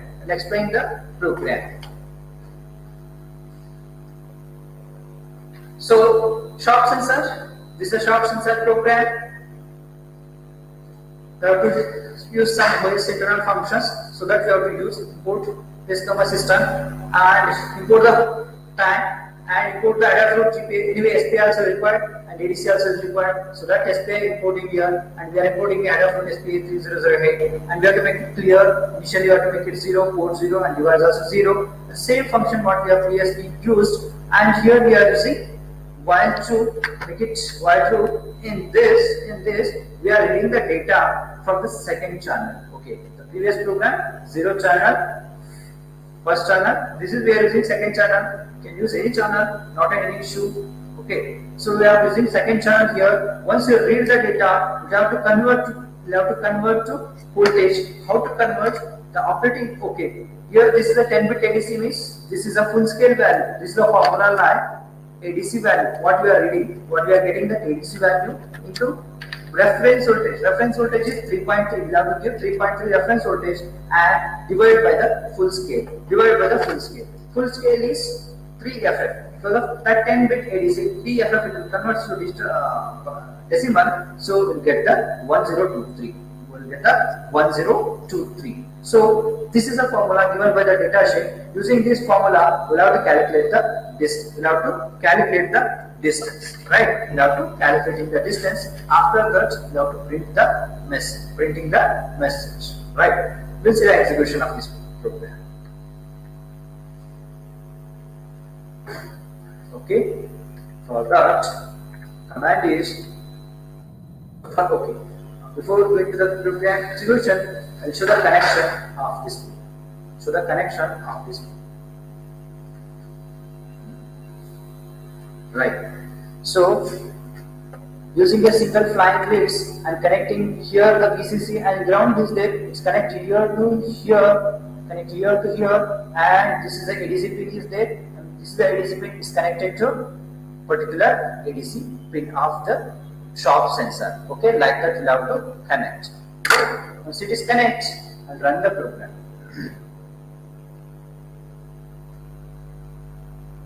So Python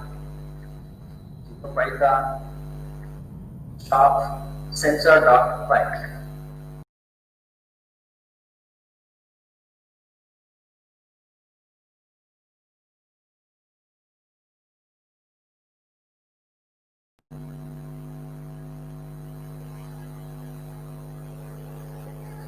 See.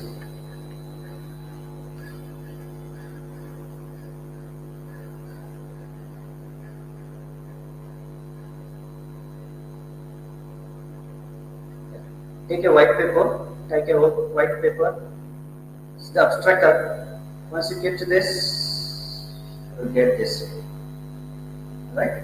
I'm wearing the taking out, so the distance also it is increasing. This gives a very accurate distance. So very easy to see the abstractor. This is basically used in the robots. Okay.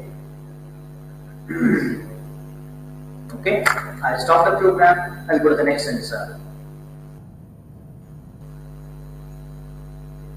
The next sensor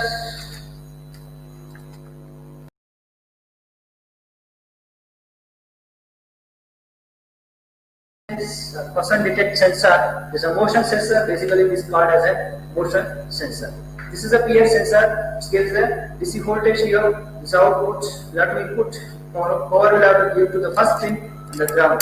First and third pin is the power, and the output is pin number 2. Pin number 2 is the output, and this is the contact adjustivity. Okay, we have to make an sensitivity adjustment. We have to use this part. The part is there on the particular sensor. The backside is there. You see the backside of this sensor. You can see this, all this part and all components are there. So here you have to adjust the sensitivity very low, because what is the range we require, right? So actually this sensor, it's work like this. Any object, any detected area, this is actually detected area. So this is a sensor, it gives the, basically this is also higher sensor, infrared sensor, but this is PR is passive infrared sensor. It's giving the signal here. It's when you object will enter, it will reflect, the data will reflect back, so we will get sense the any some of the person or some of the object that will be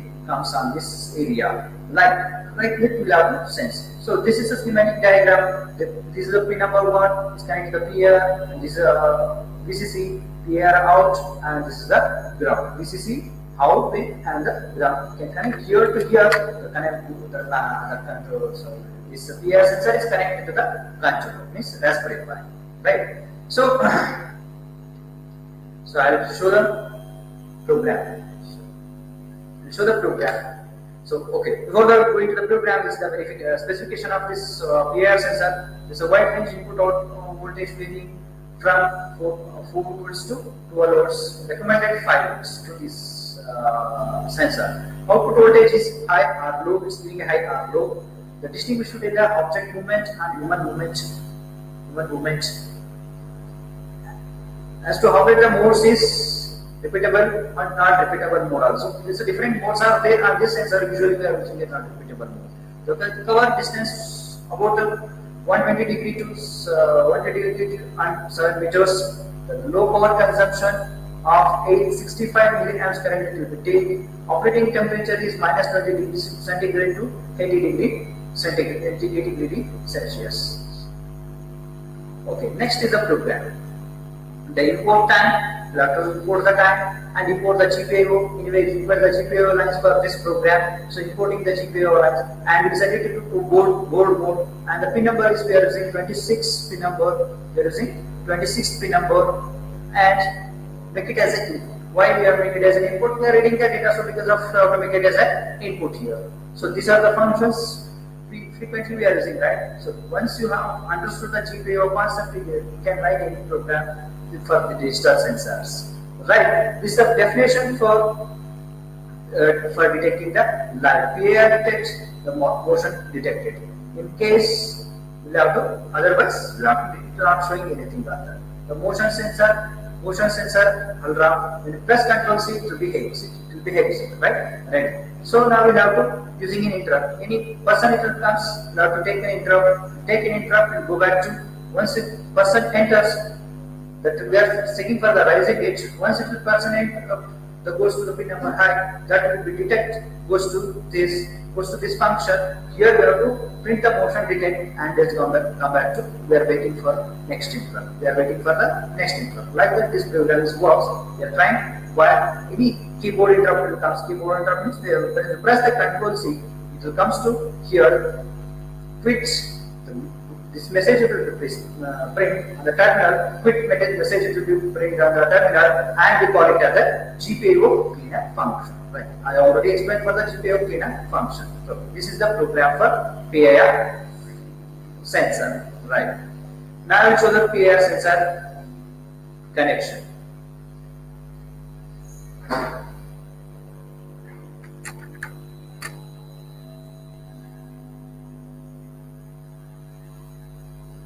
Okay, this is the PIR sensor connection. We'll wait here.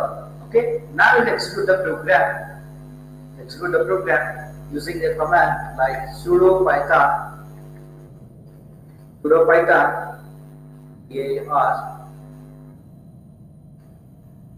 PIR underscore motion.py. Ready?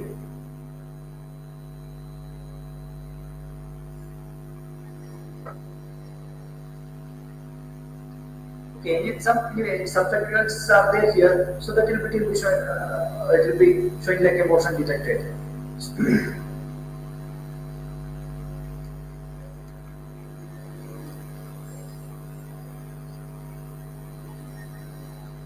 So because of some obstructions are there, so that will be showing a motion detected. So this is the way of sensing using a PIR sensor. Okay. I'll go to the next sensor. We'll go to the next sensor. Next sensor is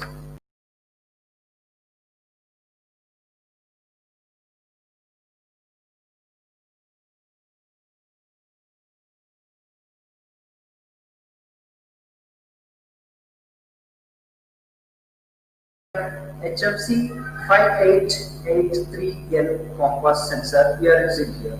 These are the lines are there, compass line, and this is a ground line. Yes, okay. Basically, this sensor works as an IST. This is using we are reading the data using I2C protocol. Okay. Okay. This is also GPIO line, and this is an I2C clock line, and this is the data line. So connect here to here. So connect here to here. This sensor is connected to the Raspberry Pi. Right. Now we will see the specification of the sensor. Our supply voltage is VCC 3.3 to 6 volts. Heading accuracy is 1 degree to 2 degree. Magnetic field range is -8 to +8 gases. I2C address is very important. I2C address is 0x1e, 7-bit address. This is a 7-bit address.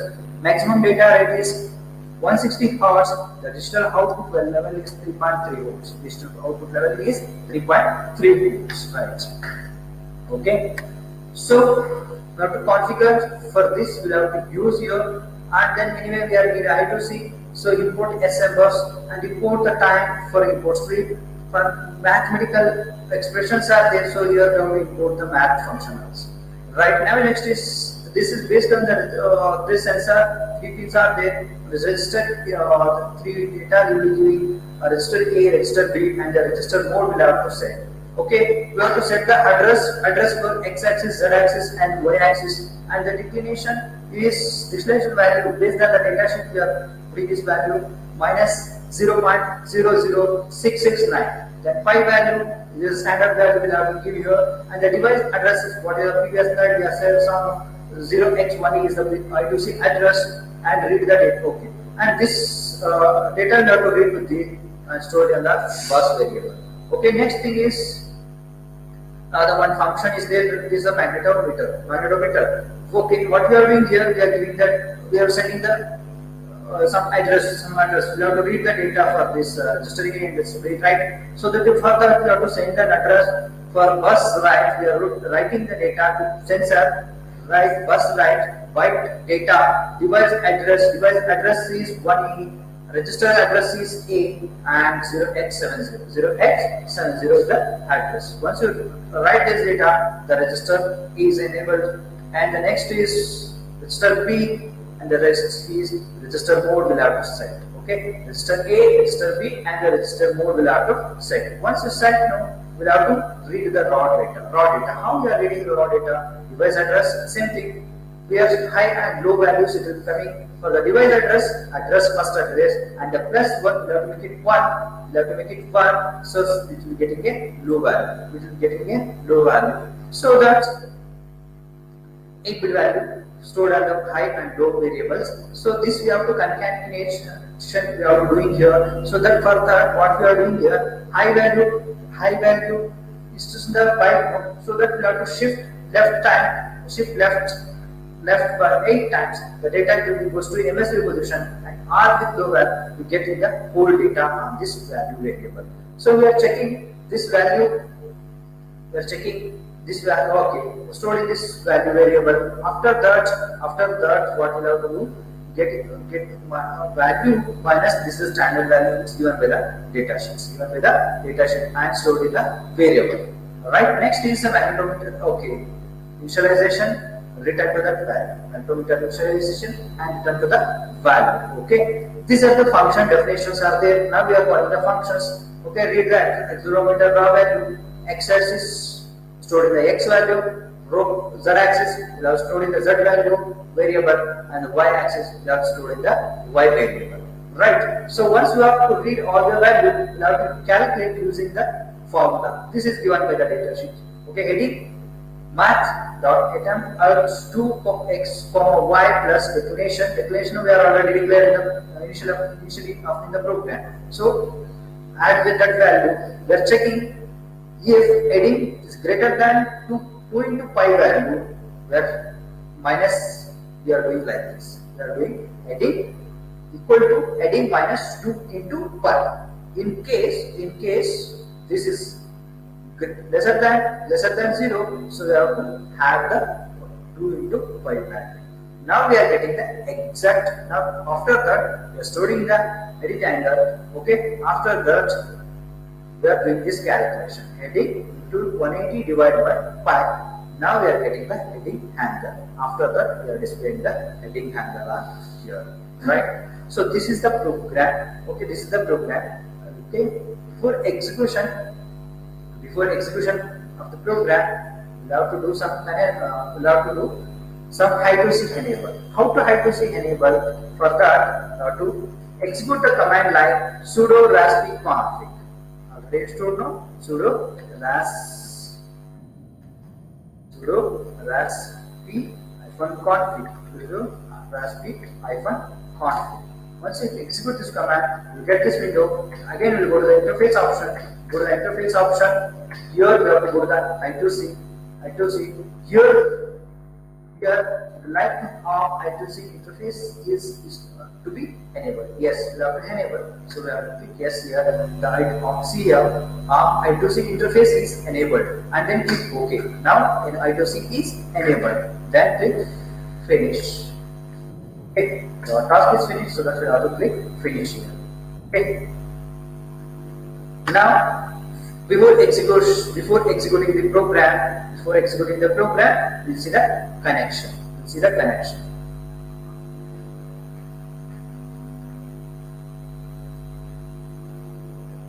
So, power required for this sensor. So we are connecting. Power is available on this section. So we are connecting here to here. So and then I2C lines are connected on here. So the I2C lines are available here. We are connecting to the sensor board. Right. Now the sensor is connected. We'll run the program. So for running, sudo python sudo python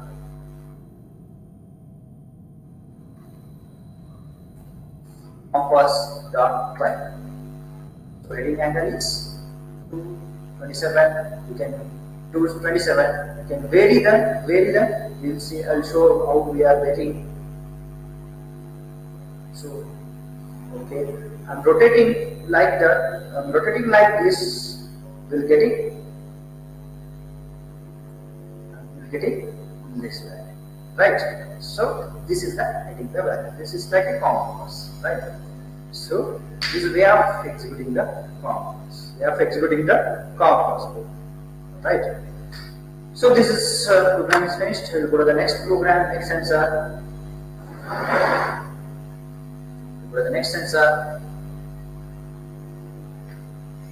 DMP 1820 sensor. This sensor actually gives the temperature, pressure, and altitude. Temperature, pressure, and altitude. So this is basically this also will supports I2C. It gives us I2C data. So that see here the input ground. The input means voltage input, ground, SCL, SDL lines are available. This is developed by Bosch. This sensor is developed by Bosch. So these are the connections. This is a circuit diagram. I2C lines will have here, and this is ground, and this is the supply voltage. Okay. And specification. This is a new generation pressure. In this sensor, it will give the three pressure, temperature, and altitude. Okay, identically the BMP 085 is in terms of firmware, software, and interfacing. Communication over the I2C port. Best choice among the low pass pressure sensor. 5 volts logic compliant. Input voltage is 3 to 5 volts DC. Logic voltage is 3 to 5 volts compliant. Pressure sensing range is 300 to plus 1200 pascals and minus 9000 meters to minus 500 meters above the sea level. Resolution is up to 0.03 pascals per or 0.25 meters. Operational range and accuracy minus 40 degree Celsius to 85 degree Celsius plus or minus 2 degrees Celsius temperature accuracy. The address of that IC2C is 0x77. This is the specification of a BMP 180 sensor. Right? We'll see the program. Okay, before going to this program execution, we'll have to install some libraries. So that for that, we'll have to execute this command sudo I2C detect space -y space 0. And after that, we have to get sudo apt install build essential python dev python assemblers, and after that get clone http github.com adafruit underscore python dmt.h and cd adafruit python dmt and install the sudo python setup.py install. These are the libraries required for this BMP 180. So before going to this executing this program, we have to install all these libraries. Right? So next, this is the program.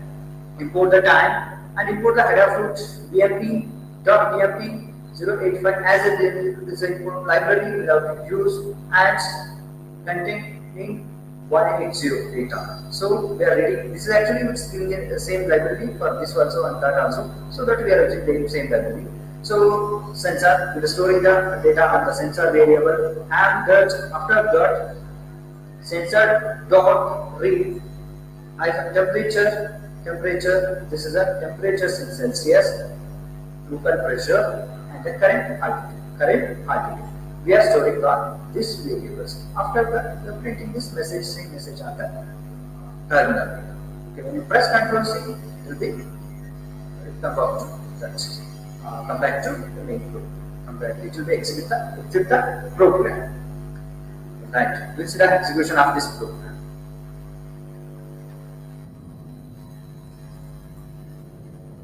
Okay, before executing, we'll have to see the connection.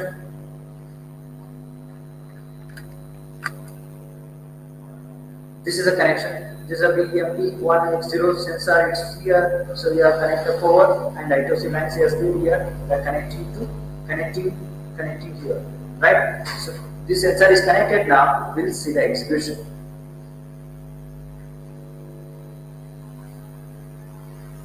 So for execution, you type command like sudo python bmp180.py. So now I'm executing.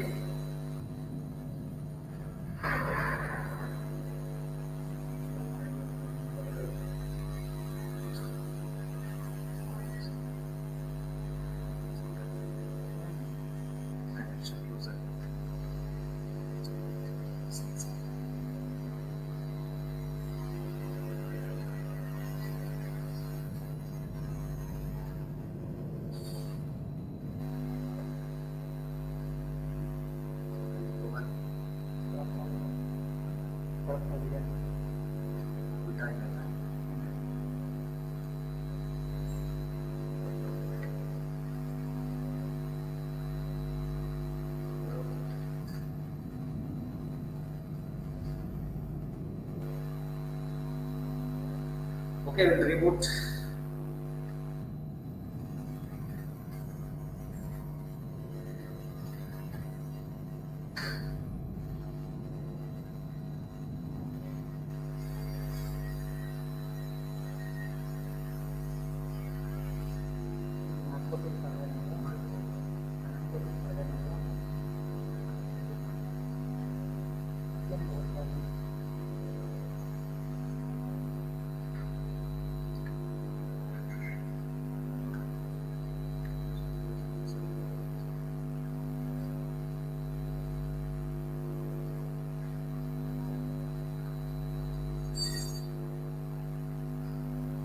Okay.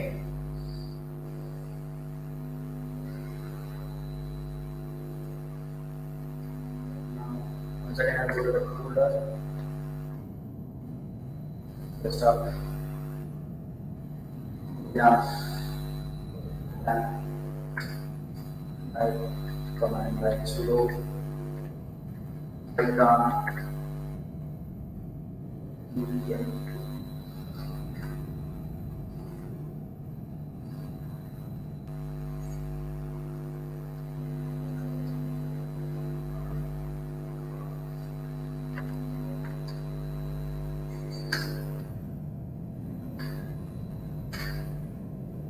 okay, we'll see later. Sensor maybe some loose connection is happening. Okay, we'll go to the next sensor.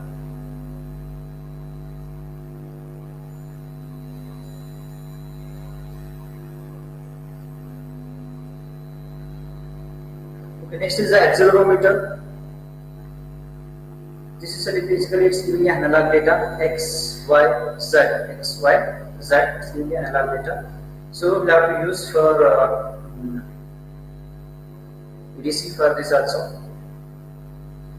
Okay, this is an ADXL, this is an accelerometer ADXL335 sensor, and these are the pinout of that, and this is the circuit diagram. You have to connect here to here, is connected to the Raspberry Pi. First pin is VCC, and this is X out, Y out, and Z out, and the next pin is a ground, right? Like that is there. So next we'll go to the specification. The operating voltage is 3 volts to 6 volts. The operating current is 350 microamps, and the sensing voltage is plus or minus 3G. And 3-axis sensing, high sensitivity for a small movements, needs to know external components, easy to use for microcontrollers or even normal digital or analog ICs, small and cheap and easily available. These are the specification of accelerometer, and this is the program for accelerometer. So import OS system, some internal OS functions is required, so that we are importing here. Import the time and import the Adafruit gpi.spa as a SPA. The SPA is not should because of we are using SPA 3008, right? So that will have to enable SPA. Adafruit MCP 3008. After that, importing the RPA dot GPI as a GPI mode. Next space port 0 is 0. Now I am using reading the data to this variable, storing the data to this variable, and we are using third channel, fourth channel, fifth channel ADC pins. I am storing the variable like X, Y, Z.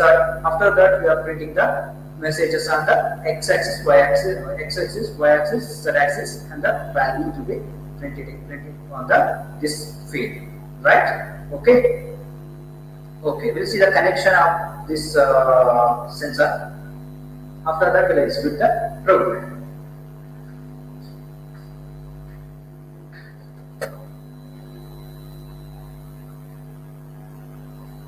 Okay, power is required. The connected here. The SPI ADC lines are there. It's available on this connector and this connector. 3 ADC lines are required, right? So we have connected here to here. 3 ADC lines are connected to the MCQ300H.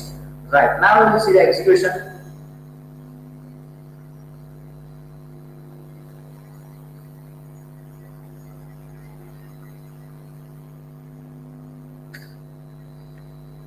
Sudo Python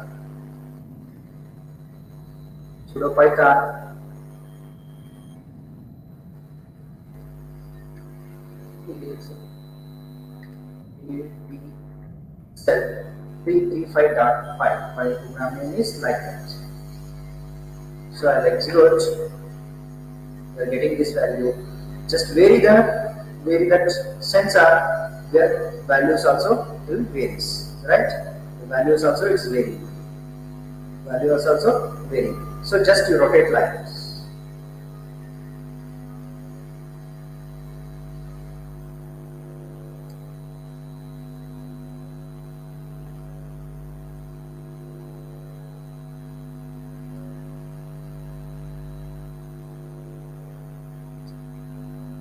Okay, rotating the values also it's varying, right? This is x-axis, y-axis, z-axis values. We are getting on this terminal, right? So that I will stop this program and go to the next sensor. The last sensor is RFID sensor, right? RFID sensor. So this is a RFID reader, MFRC522 sensor. Okay, this is a RFID code reader, and these are the lines, and these are the RFID tags are there. Okay, RFID. This VCC, reset, ground, ARQ line. Okay, this also basically work with an SPI protocols, direct SPI lines we have to connect to this device, right? We saw also master in slave, master out slave and SEK clock line as we have to connect to this device, right? So specification of this sensor: operating current is 13 to 26 milliamps or 3.3 volts DC. The idle current, when it's idle, 10 to 30 milliamps. The voltage is 3.3 volts. The sleep current lesser than 80 microamps. The peak current lesser than 30 milliamps. Operating frequency is 13.56 megahertz. The supported cards types S50, S70, MyFair ultrasonic, MyFair Pro, MyFair DC5. These are the cards and supports. These are the tags. Cards means tags. Help support. The environmental operating temperature is minus 20 degree to 20 degrees Celsius to 80 degrees Celsius. The environmental storage temperature is 40 degree to 85 degrees Celsius. The relative humidity is 5 to 95%. Heat coordinate distance 1.95 inches. 1.95 inches. Then model size is 40 mm, 60 mm. Model interface, you have to use SPI. Data transfer rate is the maximum 10 megabits per second.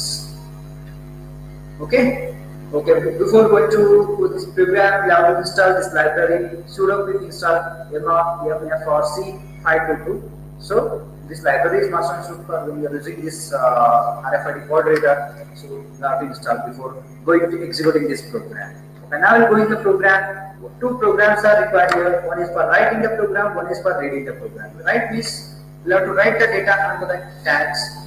read means we have to read the data from the tags, right? So import this is first so the write program RPI GPIO as GPIO from C MFRC 522 import simple MFRC 522 readers will have to store the data on this variable and print. Now place your tag onto the right and text. Type the data what will have to store on the cards. Type here and the data. Finally, the message will be printed.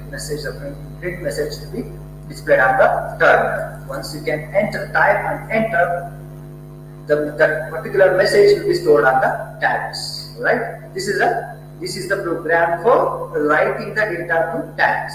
The next program is reading the data from the tags. How to read the data? This is a program we have to write, right? So this is hardware GPIO as GPIO. So this is the library. Same library we'll have to use, but only the function is different. Read reader.read.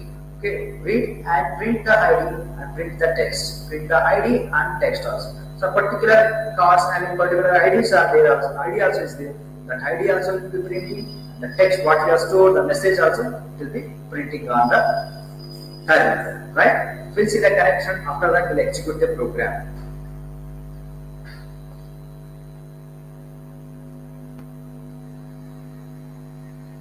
Yes, power supply is required and SPI lines is required. So Raspberry Pi of SPI lines are connected to the RFID tag. This is a connector of RFID.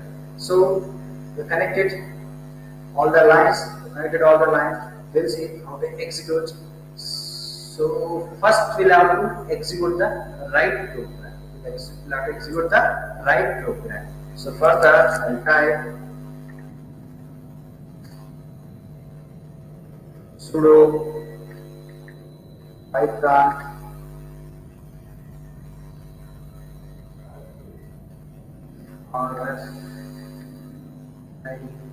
write.py is there. So once execute, asking for data return.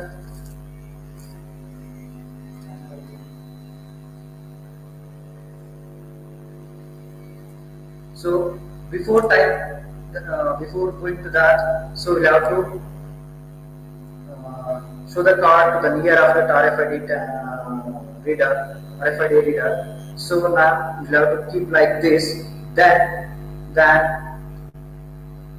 type whatever the information is SJRC. Type like SJRC. Press enter.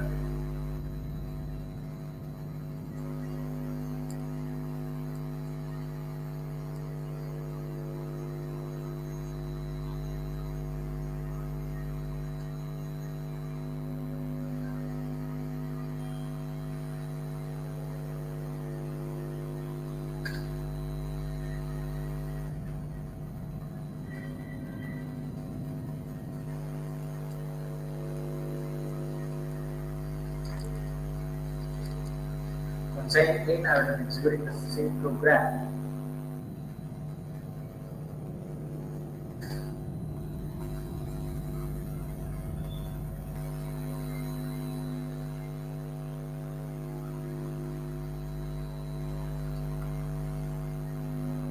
Because of some loose connection.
Once again, I will checking the connections.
Once again, I will reboot.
Okay, we'll end the session. Time is over. We'll see the next sessions for this sensor. Okay, thank you. Hello.